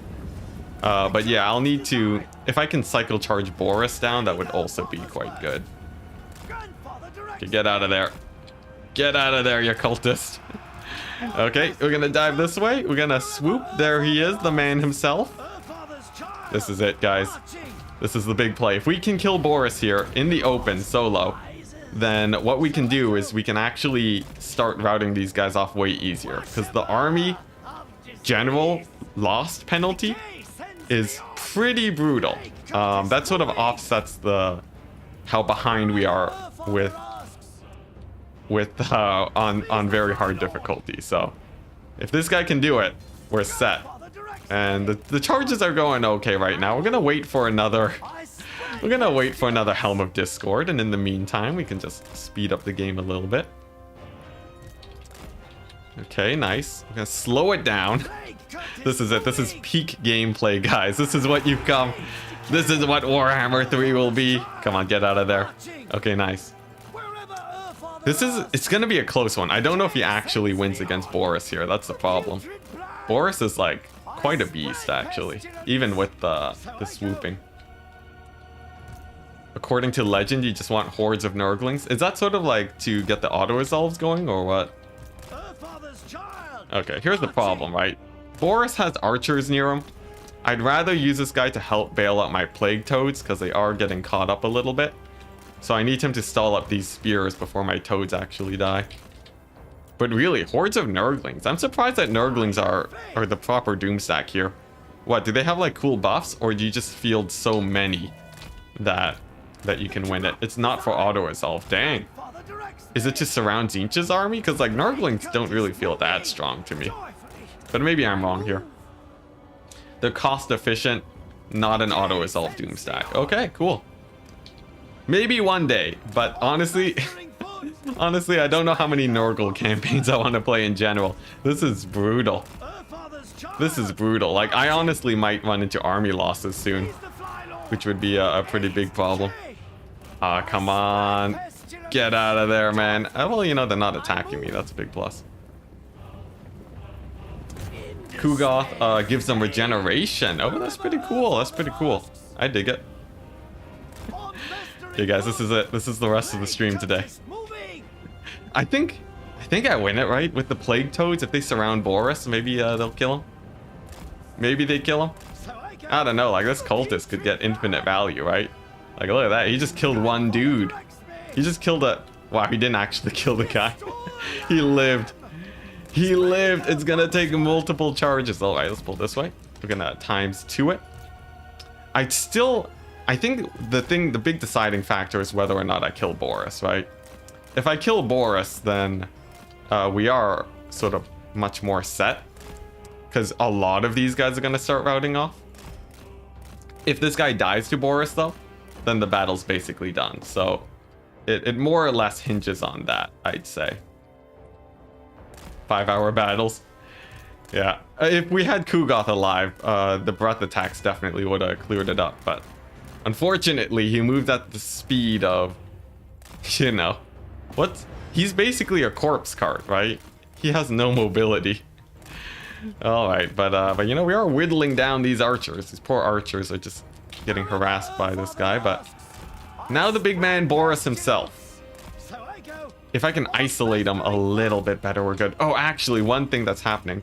Oh, no, he took a hit. He took a hit. This pocket over here is aggroed on the toads. I think I can split up these armies. Gotta head him on the 5 hotkey instead of the 4, and I misclicked. Oh man. No, this is Toddy. This is Toddy. He's here. He's here to win the day. Okay, this is good though. This is a good split. If only there was a ×8 option. But I do like this. So this guy's gonna go over here. The toads are gonna go here to fight the spears. He's gonna stall up these archers. And then we're gonna brutalize the single unit of swordsmen. Trust me, it's gonna work amazingly, guys. Here we go. Operation Surround the Swordsmen begins. This is it. Okay, nice. So he can charge the archers, right? Just, you know, stall them up a little bit while these guys get out of position. They will likely be able to shoot me here, but I think we're still good, right? It's like, you know, there's just like one unit of spears here. We charge these guys in the back. We hit them with the Helm of Discord. Yeah, look at this surround. This is a chunky surround. You never seen a better surround in your life. Okay, that's good. That's another 3 units for free, too. For free, I say, as soon as these swordsmen rout. For free? There we go. They rout. They routed. Okay, that's good. That's really good. Here we go. Spreading our father's word. Here we go. Well, actually, yeah, this is Toddy. Yeah, Boris is Toddy. Okay, so that's another unit gone. And now we're gonna deal with these archers. Oh boy. Oh boy. This is a handful of guys left. I swear, one unlucky hit on this guy though, and it's instant army losses. So like, I can't afford to take any damage here. If this guy routs, it's done. It's done for. And then we have to try the battle again. Okay, let's go ahead and go this way. And maybe we charge these archers? Nah, that's not gonna work. We're gonna have to stall it out. Okay, let's pull him this way. Man, I thought this, honestly, guys, I gotta be real with you guys. When I started this campaign, I thought Nurgle cavalry would just easily tear everything apart. I thought, you know, the mobility plus the splitting, they're basically dog units. How could it possibly go wrong? And I can admit now that I was wrong. I was an incorrect man. This campaign, this is a difficult one, but possibly not impossible. Let's go in for the next engage. Here we go. Let's harass some archers. In fact, Boris is looking the wrong way. This could be it. This could be the hit that wins it all. Come on, just attack the man. What are you doing? Okay, well, you know, we sort of tapped them on the back, but no damage was dealt either way, so that's a minor plus. Tragic tale of my hubris. I am a man of hubris, I can admit that. Here we go. Now this is a fine maneuver, guys. If Boris doesn't actually get the charge attack, like we can, yeah, look at that. Look at that, just nailed him in the face. He didn't see it coming. Just got wrecked. Oh. Juke, my man. All right, good. There we go. Slippery. Nurgle is known for his slipperiness. Okay, that's good. The one hit on Boris. That's huge. We're one hit further away from army losses. Yes, we routed off a single unit of spears. Also very good. Yeah, just blindsiding him, guys. And it aggroed him. That's actually how you aggro this army. If you just tap Boris on the face a little bit, this army does get aggroed. So in the meantime, what we can do, we can, while we're pulling this unit of spears away, we can use this guy and possibly rout off another unit of spears. We do have to be very careful though. Yeah, okay, nice. So we'll draw this army away. We're going to grab these spears and then we're gonna catch them out. Oh, good. You can take that unit near toads. Which unit near toads? Yeah, this guy. Yeah, for sure. Imagine, guys. Imagine after this battle if Boris has another army, or if Marienburg just shows up.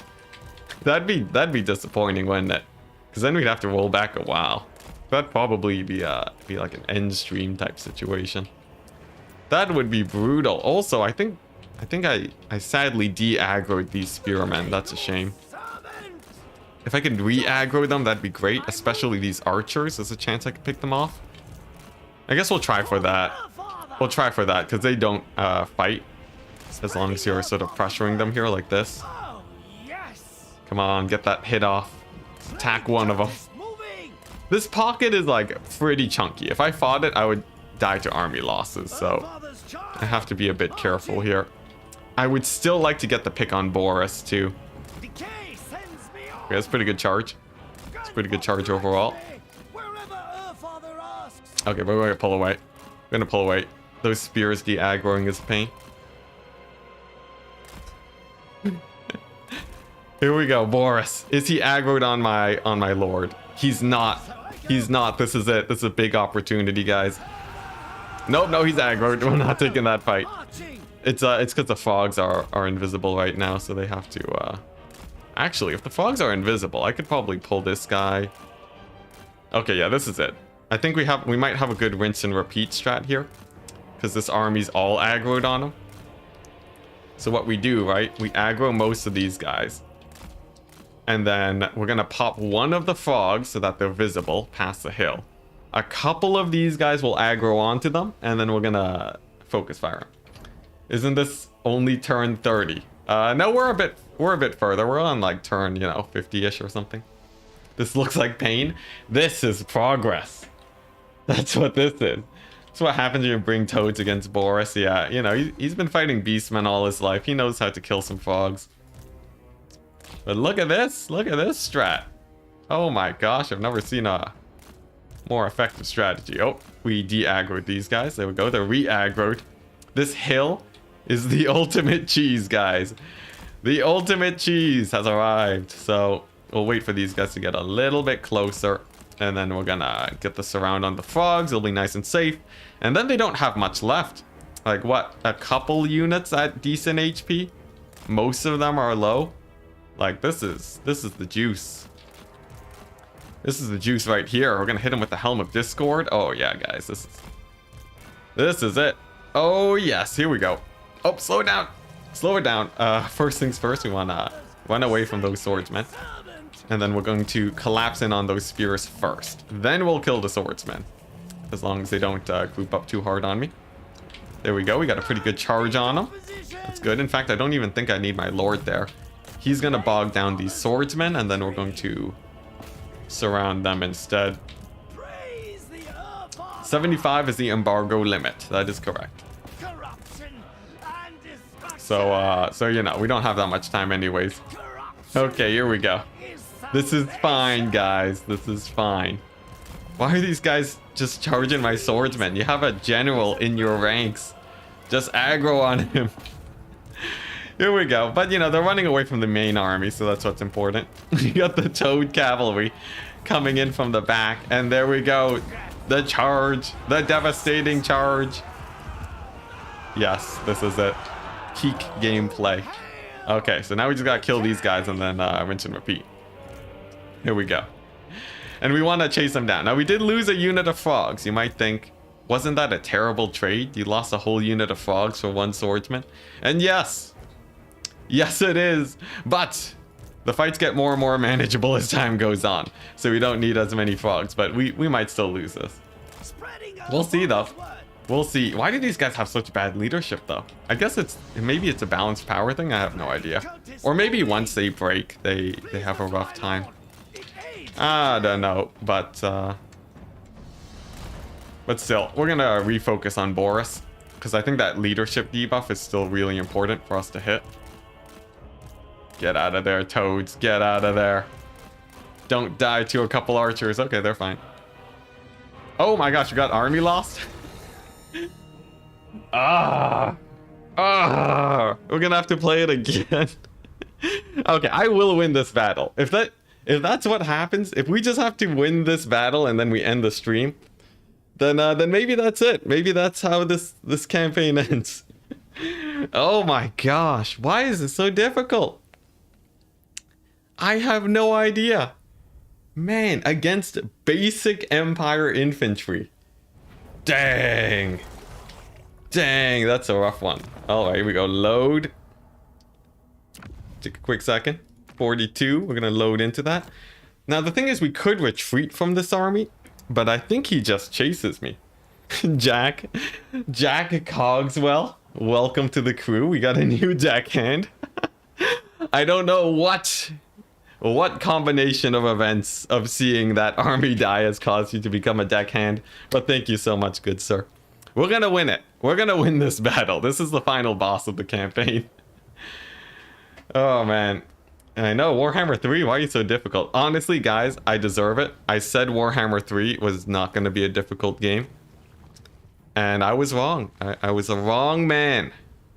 A very, very wrong man. We're going to try retreating. Let's see, maybe he just doesn't chase me. Oh my gosh, we could have retreated, guys. We could have retreated. This is way easier because I can fight them one at a time. The thing is, though, I have no money. So that's a little bit of a problem. Just the tiniest bit. We lost the sunken city. We kept it though. But yeah, here's what a cursed run. Okay, so we have attrition on our army now. But what we can do, we can hit this settlement over here. It's pretty well garrisoned, but we have a big enough army where we can sack it and we'll be fine. Crushing defeat. Never heard of that in my life. We're just gonna fight it. We're gonna win this battle and we're gonna recover. You enjoy the pain. Looking forward to Slaanesh. A true follower of Slaanesh enjoys this pain. It's true. Now, I can't believe we could have just retreated. We are suffering a lot of army losses, but once we have that tier 3 building going, I think we're good. I think we're good because our ally might give us better cavalry going. And then, and then we can just assume that the campaign is won from there. Look at all those halberds. Oh, no, it's fine. Kugath is really good at siege battles.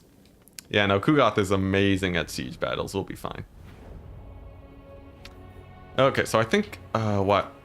They have a few handguns, but I think I can win this by doing this. That battle would have taken an hour to finish anyways. So I'm happy that we don't got to deal with that. We're going to put this guy up front. And we're going to take the plague drones and we're going to put them over here. They're going to flank the handgunners that go on the wall. But actually it's just some crossbowmen, which does make life a bit easier.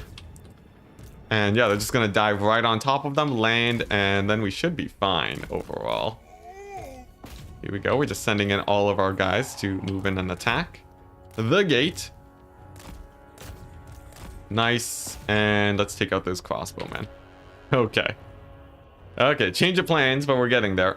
Let's see. The AI shouldn't have any AoE except for these mortars. So Kugath, using his corruption spell, should really be able to punish any of these guys on the low ground. Like these guys over here. Yeah, here we go. Okay, how are my plague drones doing? We have to be a bit careful with these guys because they can get shot up real bad if we're not careful.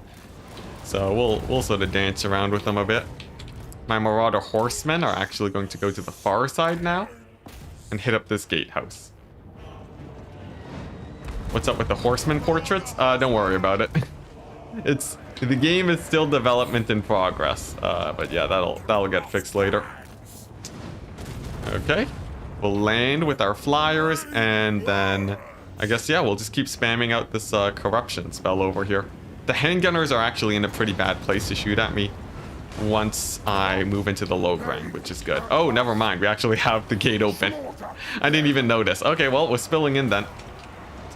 Let's see, there are a couple halberds, so honestly, I don't know if this is a fight I want to take. We're gonna be safe with this. We're gonna be safe with this, and instead just sort of pull out of this situation and rely more on my wind spells to do well here. Yeah, my horsemen are just gonna go and hit this gate instead. Yeah, the portraits, it's there. You know, there's still some bugs in the game, is all. Oh man, there's a tower up here too. Honestly, I could relocate my position, but this is a pretty good position. I don't want to give it up. I guess if I send in Kuga and group up with these halberds, I might be fine. Maybe we'll send in one toad unit.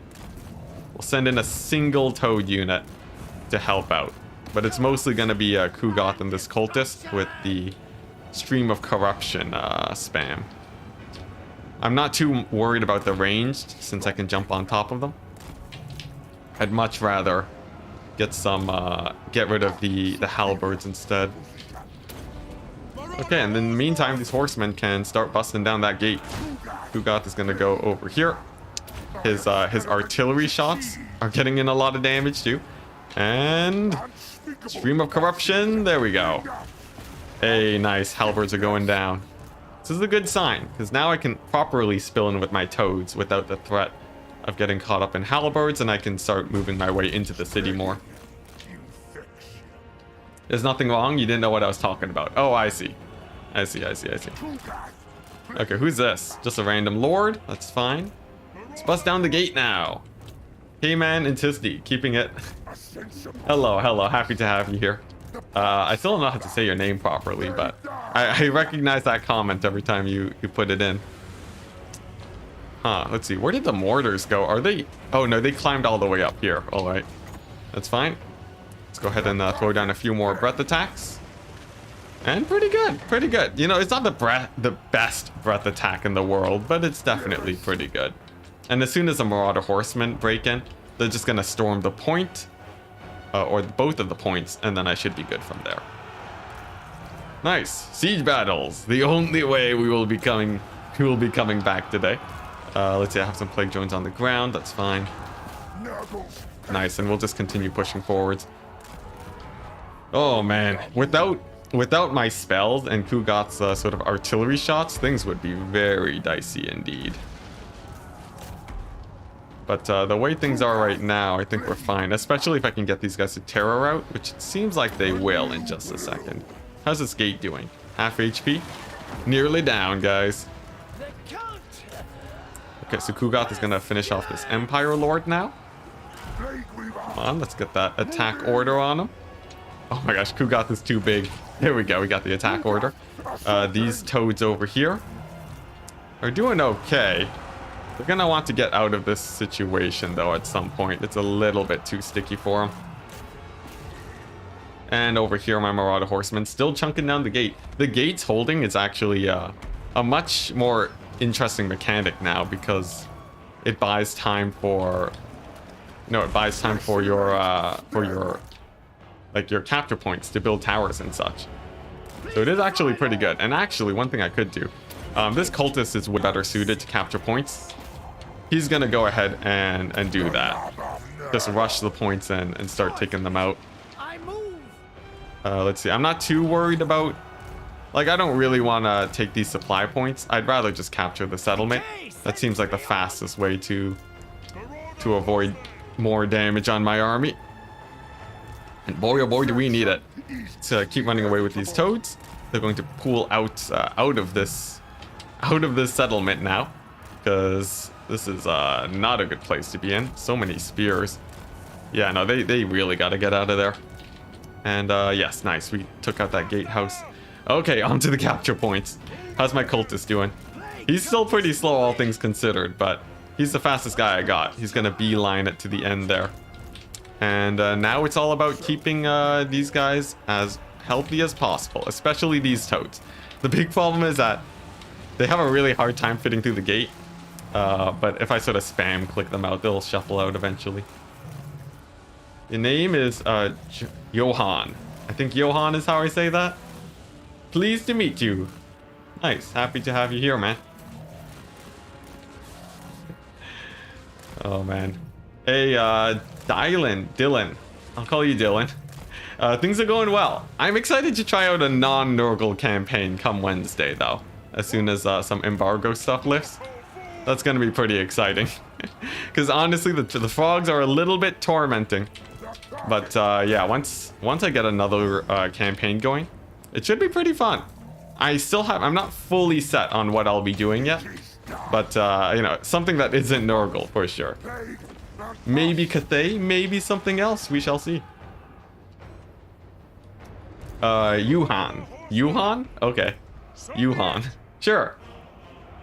I'll try to remember that as well as I can, but if I do forget, feel free to correct me. We got a lot of people in chat, so it can be difficult keeping up with the names occasionally.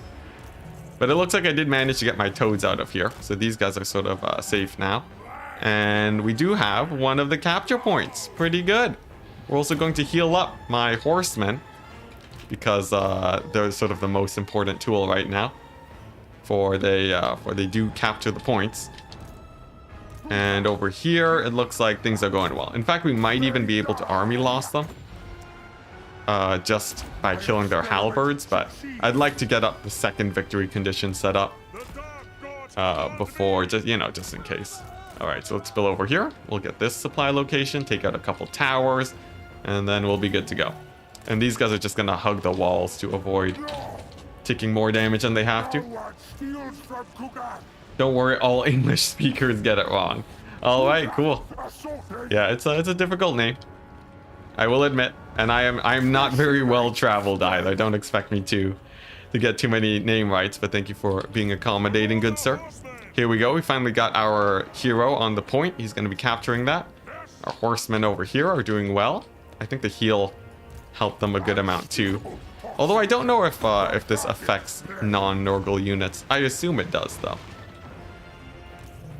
Okay, nice. And then these toads can start spilling in too now that the courtyard's a bit more cleared up. Okay. And actually, this guy's taking forever to capture. I'm gonna bring in 2 of my horsemen to help him out. You think you should aim the wind spell closer to get a bit more damage? It actually doesn't do more damage the closer it is. So, yeah, so it's actually better to aim a little bit further away so it hits more units. Yeah. At least I'm pretty sure that's how it works. CA has actually changed how magic works a little bit. So, you know, it's something worth investigating before. But definitely in Warhammer 2, you want to aim a little bit further away.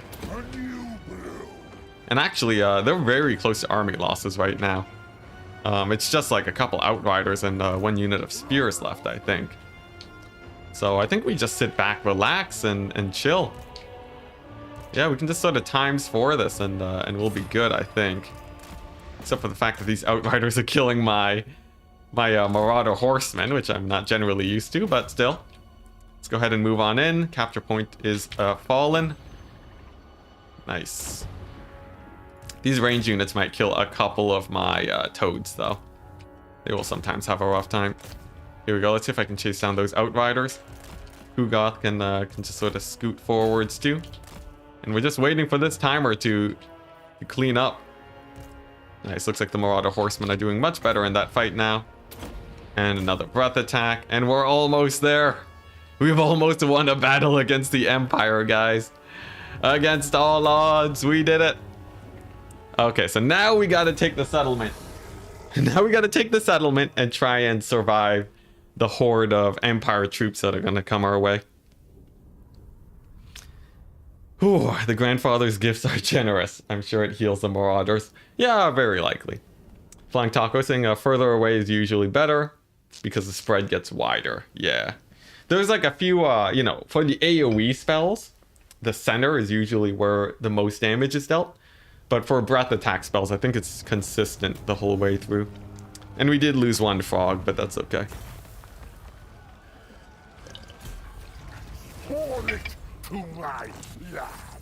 Okay, so we can pay our army. Oh man.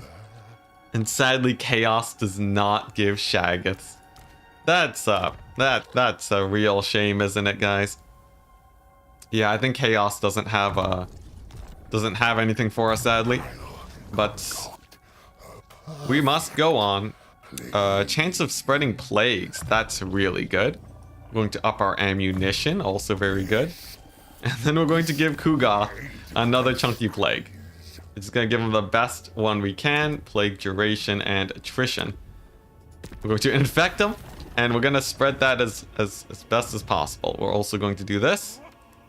Blessings of Nurgle. We're just stacking up the plagues. He doesn't need to move because we need to replenish for a bit. And hopefully this is enough of a deterrent to keep the Empire away from me. Beast of Nurgle. Sure, Lord. You know, we'll do this. Yeah, so this is it. As long as I don't think Boris can reach me either, so I think we're okay. Where's my hero? Not moved.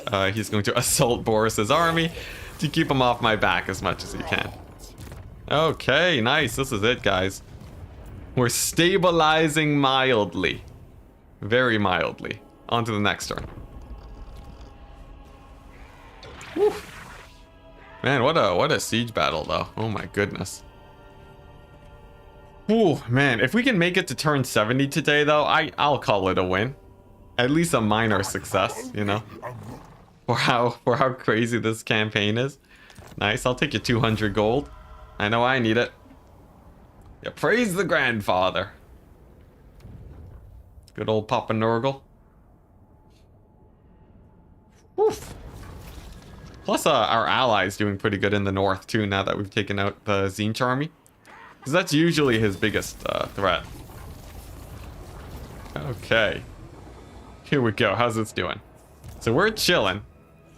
We're replenishing. Also very good. And we're just sitting around spreading plagues. And being sad that Chaos has nothing at Outpost level 3. Excuse me. It seems like a lot of factions are missing their high tier unit. I don't know if it's just me. Have you guys checked out, like, Legend? Do you know if the outposts get high tier units for these guys? Because I know Norska gives mammoths. So it's really weird that Chaos doesn't give anything else. It's weird. I don't know. Alright, what do we got over here? Oh, no army at Middenheim. Perhaps we can get some good action over there too. Nice, nice. They do? Alright. I guess maybe just that one Chaos faction. But anyways, I'm going to be back in a quick second. Never mind. Oh crap, I shouldn't have auto-resolved. I lost my whole garrison. Come on. Load. Okay, I don't know if it crashed. It might have crashed. I'll be back in a quick second though. 1 minute. Let me know if it crashes. Oh, it totally crashed. It totally crashed. Okay, wait. Wow, it really didn't like the auto-resolve. Look at that. Healing mammoths? Yeah, that's gonna be crazy. Yeah, remember to stay hydrated, guys. Let me just boot up the game real quick. Continue campaign. Okay, and while it loads in, I'll take a quick break. 1 minute.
Okay, I'm back.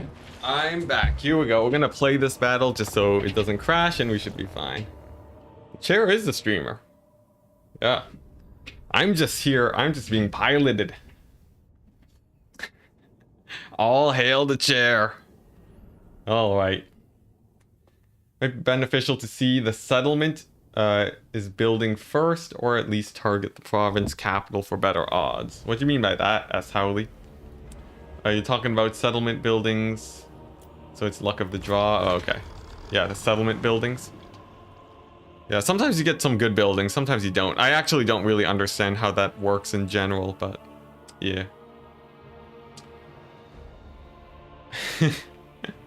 Yeah, usually I don't rely on the AI to build stuff in settlements for me, just because they're very inconsistent. A mass expansionist strategy is generally better. See, when you phrase it like that, I don't like the idea of people saying that I'm being mounted, you know? I don't know how I feel about that, guys. We'll just avoid that conversation. But anyways, let's see if I can get this this AI to attack. Hey, Damius! Thank you for the $2. Slanesh challenge run. Catch one of every unit. Oh, maybe. That's something to consider. Like a one of every unit run is pretty cool, but I think most likely I'll do a Slanesh cavalry run first. Just because that one's that's a very exciting idea. Oh, why is that text so small? The text is so tiny. I should fix that. Can you guys read the text? Because it's going to be a little bit larger for you guys, but for me, the text that shows up is like just the smallest thing I've ever seen. It's only a couple pixels wide. Let's see, there has to be a setting for it. Like, we're just times 4ing this battle, so I can sort of look around for that setting real quick. Let's see. Oh, maybe it's here. Alert box. Properties. I don't know. I'll figure it out later. How's this battle going? Pretty good. Nurgling cav. It's true. But Nurglings this one are not being used except for when we have a settlement, of course. Let's see. Maybe it's over here. Maybe if I change the settings of this alert box. Yeah, here we go. Donation. There should be a section for settings. You guys can just sit back and relax and enjoy the battle real quick and discuss what is and isn't cavalry. Here we go. Font settings. Is there a way to change the small font settings? Yeah, I got no idea. Oh, maybe it's the YouTube super chat thing. All right. Let's see, because yeah, it's all weird. I'll figure it out after stream. It's fine. For now, you guys get tiny text. Nurglings are 100% cavalry. When you start throwing around the percentages, then that's how you really get people to message back to you. There's 70% cavalry. All right, nice. Pretty good win. Way fewer losses. Oh my gosh, 700 gold. That's pretty good. Oh, look at this. And another fight. We're gonna play it so I don't lose my entire garrison. Because if I do, they just capture the whole settlement. Centaurs, technically not cavalry. Does one ride themselves? I think not. Is a horse without a rider cavalry? Also, maybe not. Of all the new units in this game, you like Nurglings the most. Nurglings are really fun. You know, they're a swarm unit too. Although it's sort of a weird swarm unit.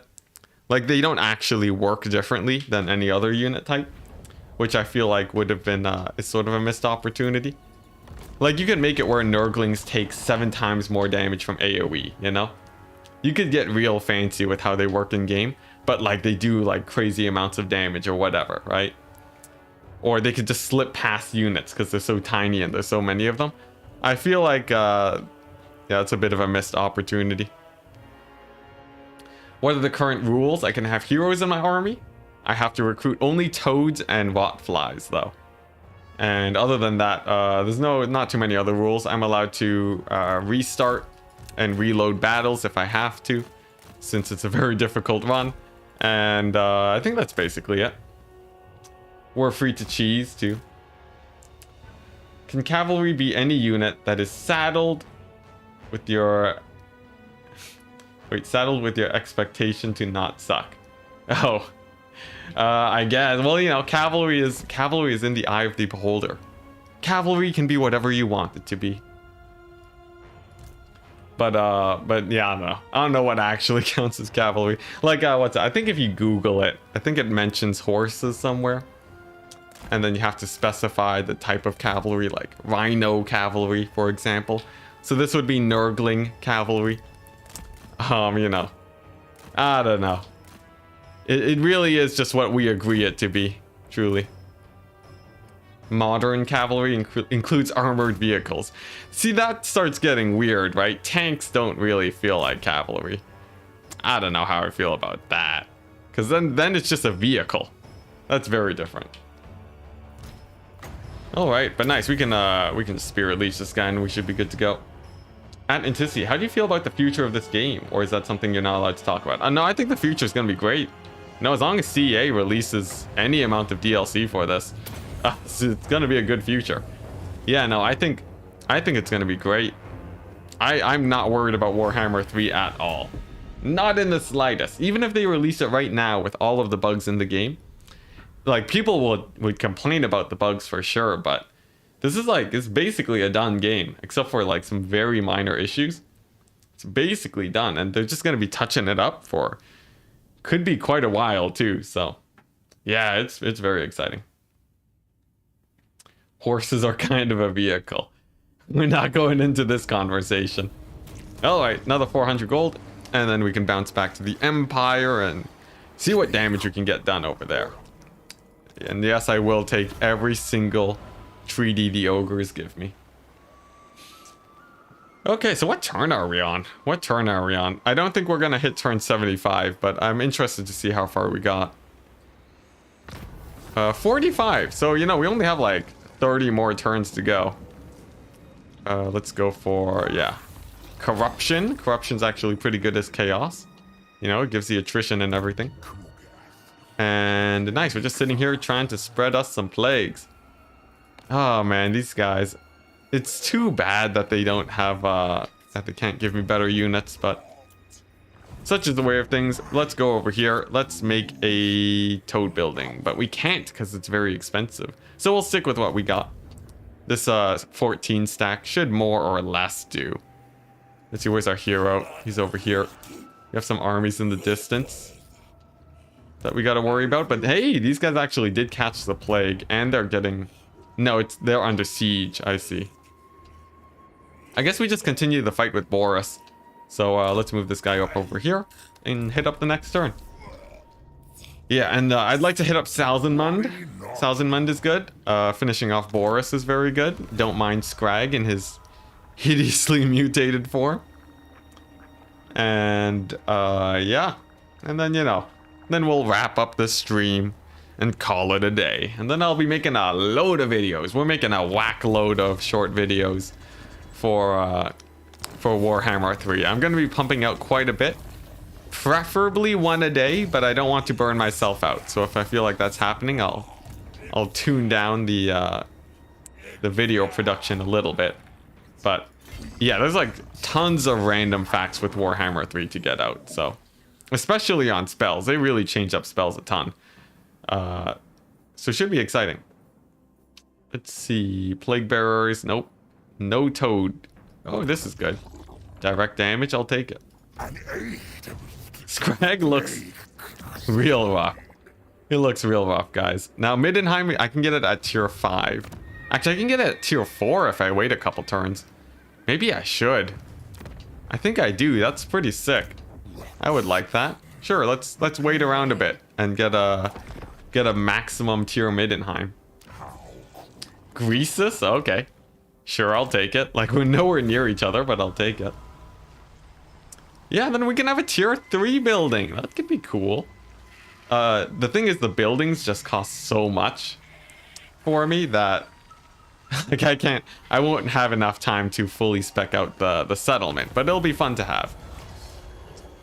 Okay, let's see. Campaign line of sight. Infect an enemy general. No, I don't have the cash. Alright. What do we got? So he's making an army over here. 3 more turns, but the plague lasts 5. Here's the problem, though.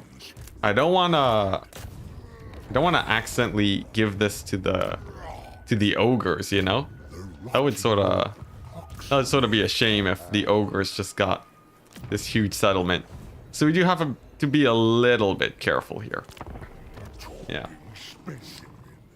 Cavalry is any mounted fighting forces.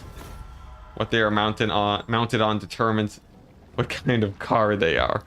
Okay, cool. Saw the title and was hoping you meant frogs.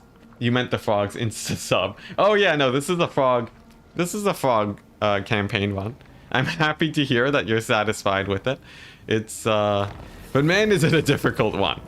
Yeah, we're going to go a little bit easier on the runs after this. Let's see, how many more turns? 2 more turns. We can definitely wait on that. Yeah, we'll wait around, and we'll bring this guy into support too. We'll burn through the turns because I only have so much time before we hit our limit for streaming. So we'll just make what we can out of these turns. Whoa! Look at that Tong! Oh my gosh! You can get chosen from them? That's insane! That is insane! Oh my gosh! Okay, so I guess they just didn't have the building for it. So if they build the building that lets them get Shaggots, we could probably get Dragon Ogres. Maybe not Shaggots, but we could probably get full-on Dragon Ogres going. That's sick. That is sick, man. If this wasn't a cavalry-only challenge, those Chosen would be so good. Chosen are like tier 4, basically tier 5 infantry. Yeah, green Chosen. Maybe at the end of the stream I'll recruit green Chosen just to show them off. But we won't actually use them. Okay, so what's this at? 1 more turn to cap. We're going to fight this army because they are pretty beat up. Nice, success, very good. And then we'll have 1 more battle over here at Middenheim, and we'll be good to go. Oh wow, they ran away. Sure. Yeah. I wonder what the Chosen look like green, because Nurgle can't recruit Chosen normally, so it's pretty hype. Okay, so 1 more turn, and then we move in and attack Middenheim. Should be pretty easy because they've been plagued for a while now. Dragon Ogres are, Centaurs are cavalry, Dragon Ogres are cavalry. We're playing it fast and loose, guys. Don't worry about it. Alright, here we go. Let's get them. Let's get them. I'd like to see some Chosen. This is pretty nice. Some fast end turns, too. Alright, here we go. Tier 4 settlement. Oh, are they all at maximum thing now? Let's see. Let's assault the garrison. Oh, failure. Do we see their HP? Oh, I think because it leveled up, it's at max HP. Yeah, we're gonna have to, what we can do is we can lay siege to this and then attack it in, we can lay siege and then attack in a couple turns. What? We still have 25 turns. Yeah, we're good. Now, we are about to run out of money, though, so I have to attack them next turn, which does shake things up a little bit. Maybe they'll attack me and life will be easier. Okay, life's not going to be easier. What's this? Close victory? Man, this is just... I'll auto-resolve it. There we go. Oh, and we got some favor too, so I can spend that to assault the garrison. Are Dragon Ogres really cavalry? Oh, no. Sorry, I'm rereading chat at this point. Some more Skaven. Whoops. Balance offer. Yeah, there we go. 200 gold. Sick. Okay. Oh, look at that. Scrag sent reinforcements. What a... Oh my gosh. What a sick play. All right. Well, let's fight it out. I'm very excited to have ogre reinforcements. Still though, this might be the battle that ends us here, and maybe this will end the stream. I will have time to pick up the Chosen, but yeah, I guess this is probably the final battle because I only got 30 minutes left. So let's see if we can win it.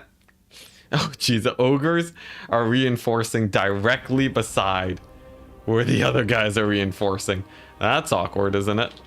Wow, those ogres are gonna have a rough time. That's like a big reinforcement. Are you kidding me? It's Boris and... Yeah, no, these ogres are screwed. When did they come? slightly faster. So they'll have a few seconds before they get mauled. Okay. Well, we have to clear out this army in the middle as fast as we can then, and then try and save our ogre buddies. Because we'll probably need them, let's be honest. It's a big army. That's a big army, alright. Can you drag allies reinforcements? Oh, I don't think so. Whoa, whoa, whoa, what is this? What is this madness? Whoa, whoa, whoa, look at that. That's magic. I've never seen that before. That's sick. Oh, thank goodness you let me know in chat. Dang, that's sick. That is sick. Well, that changes things a lot, doesn't it? Okay, well, apparently, yeah, I can just make him walk in from anywhere. Can I make him? Yeah, I can. Dang, look at that. Oh, man, that's a game changer. That's a game changer. No more janky reinforcement things. That is so good. Man, the quality of life changes are just through the roof with Warhammer 3. They changed up so much. That's great. Still though, they're gonna take like 3 minutes to show up. 3 minutes? Are you kidding me? All right, well, I can stall for 3 minutes. I've done it before. Oh, it increases the time they can come in. So if I put it like here, it's only 1 minute. I see. I see. Wow, that's actually a pretty well thought out mechanic. That's cool. That's cool. So if I throw them back here, do they just spawn in right now?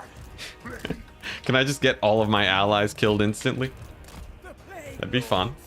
Okay, so we got a good pull over here on these guys. I'm gonna turn off fire at will. I'm gonna beat up this random general. There we go. Cultists regenerate, so I'm not too worried about them.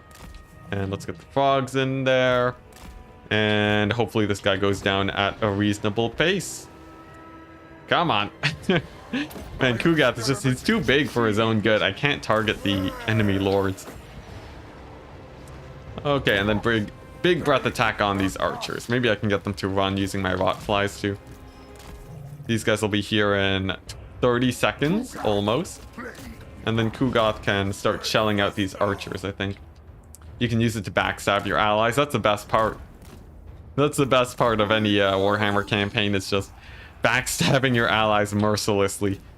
Because you'd rather have their territory, let's be honest. That's a lot of forces, though. I think we lose our army here. But we'll see. We'll see. Those ogres are pretty nasty. You know, they could win it. And one general's nearly down. That's a big plus.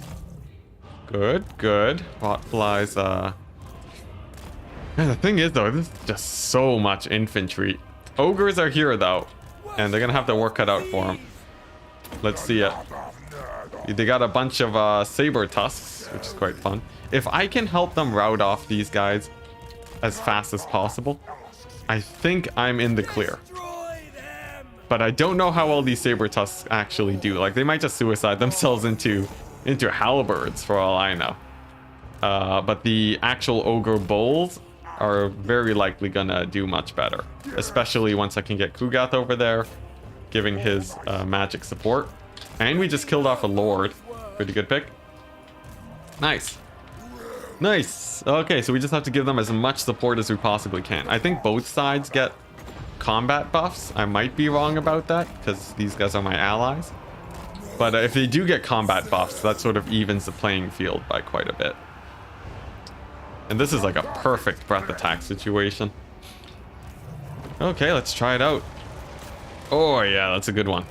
That's a good one. Next up, we focus Phyroboros, and we dance with our rot flies to keep them busy.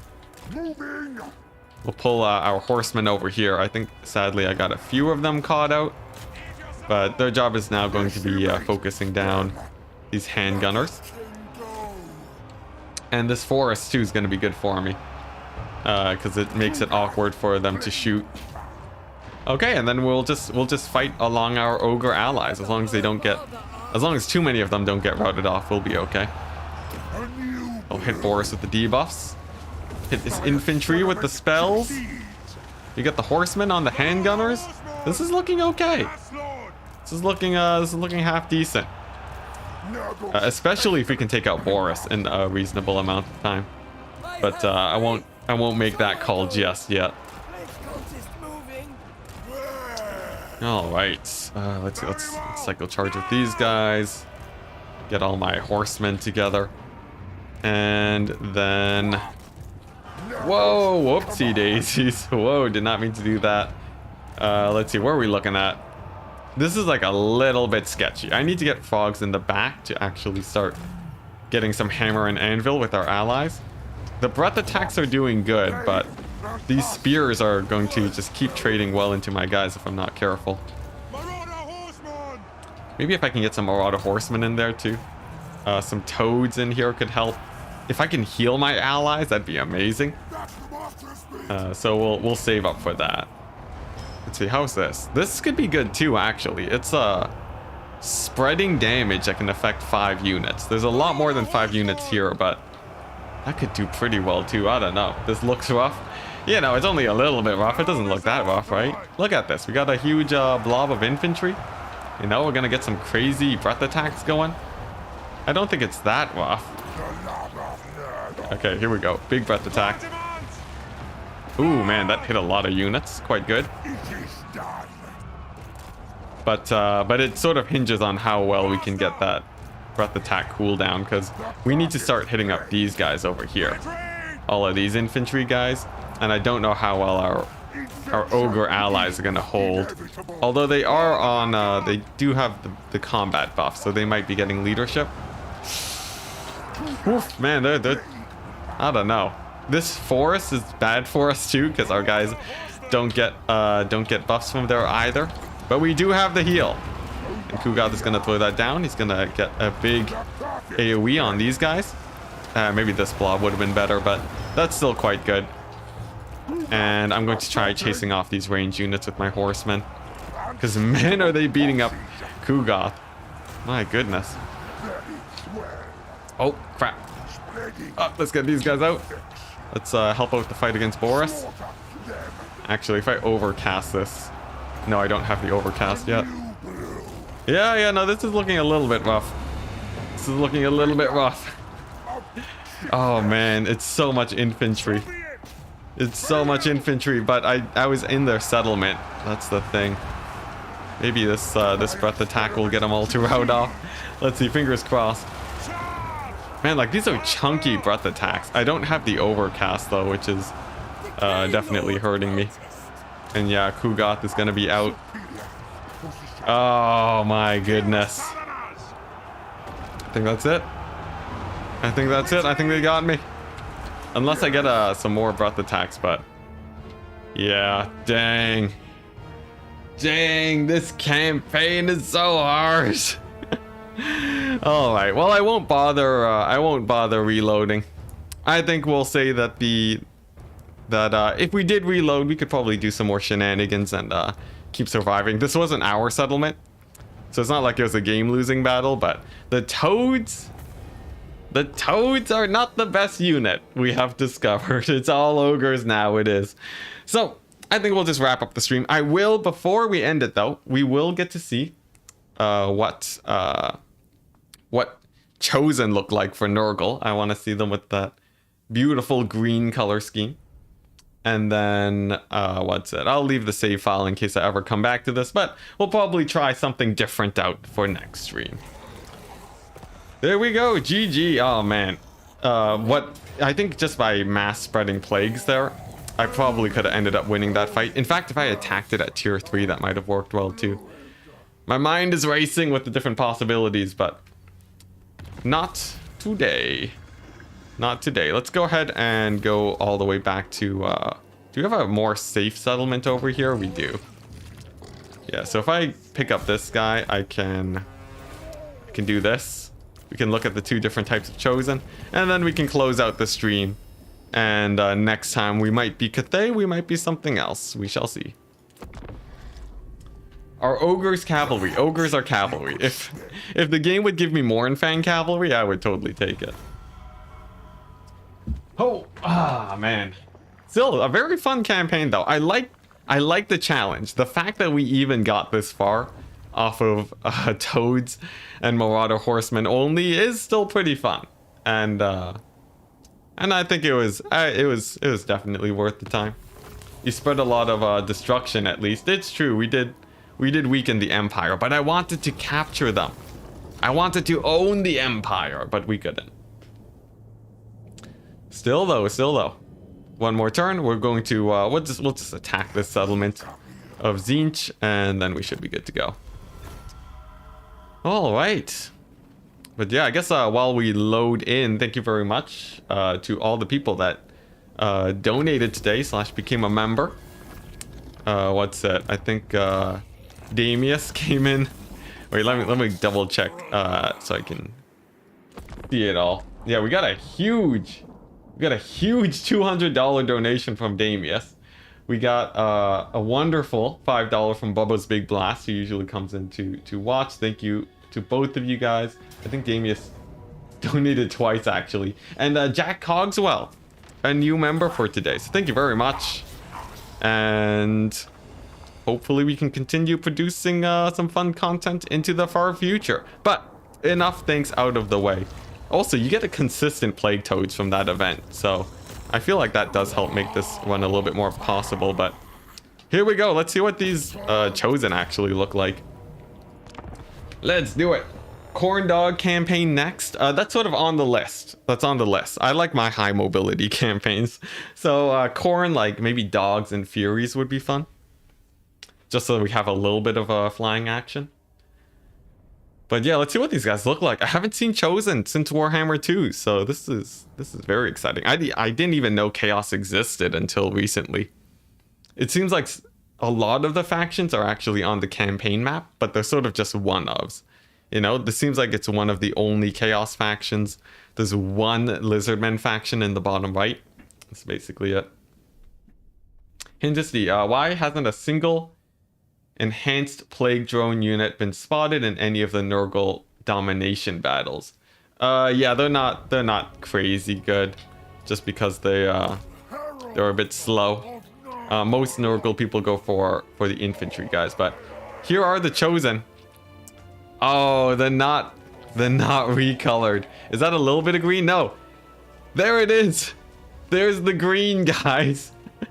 Chosen, they do have a little bit of green, but they do look pretty good on medium graphics, I gotta say. Let's see. Oh, their arms are like a little bit. Yeah, they got a little bit of green, you know, leather underneath. Yeah, you know, it's something, but their armor isn't green. Still though, pretty cool. But yeah, that's it. That's it, guys. Oh man, we're gonna close it off for today. Let's go ahead and I don't know, just pop into the main menu. All right, so I'm going to continue releasing a bunch of videos over the course of the week. I hope you guys are excited for that. If you're new and you enjoy, you know, either my campaign or my short videos, feel free to subscribe, but only if you are interested in that. And thank you very much for all of our members. I think I need to add the new guy. Let's see here. Jack Cogswell. It's gone to the point where there's so many of you guys, I need to figure out how to format this a little bit better. But yeah, that's it. That's it. I'll be streaming again on Wednesday. If you guys are interested, I'll also put up a notification. And yeah. Whoops, that's the wrong thing. And yeah, that's it. Oh, that's also the wrong button. What button do I need to... It's F12. Okay, I figured it out. Anyways, peace out. Bye-bye. Have a wonderful day. And yeah, I'll see you guys on Wednesday.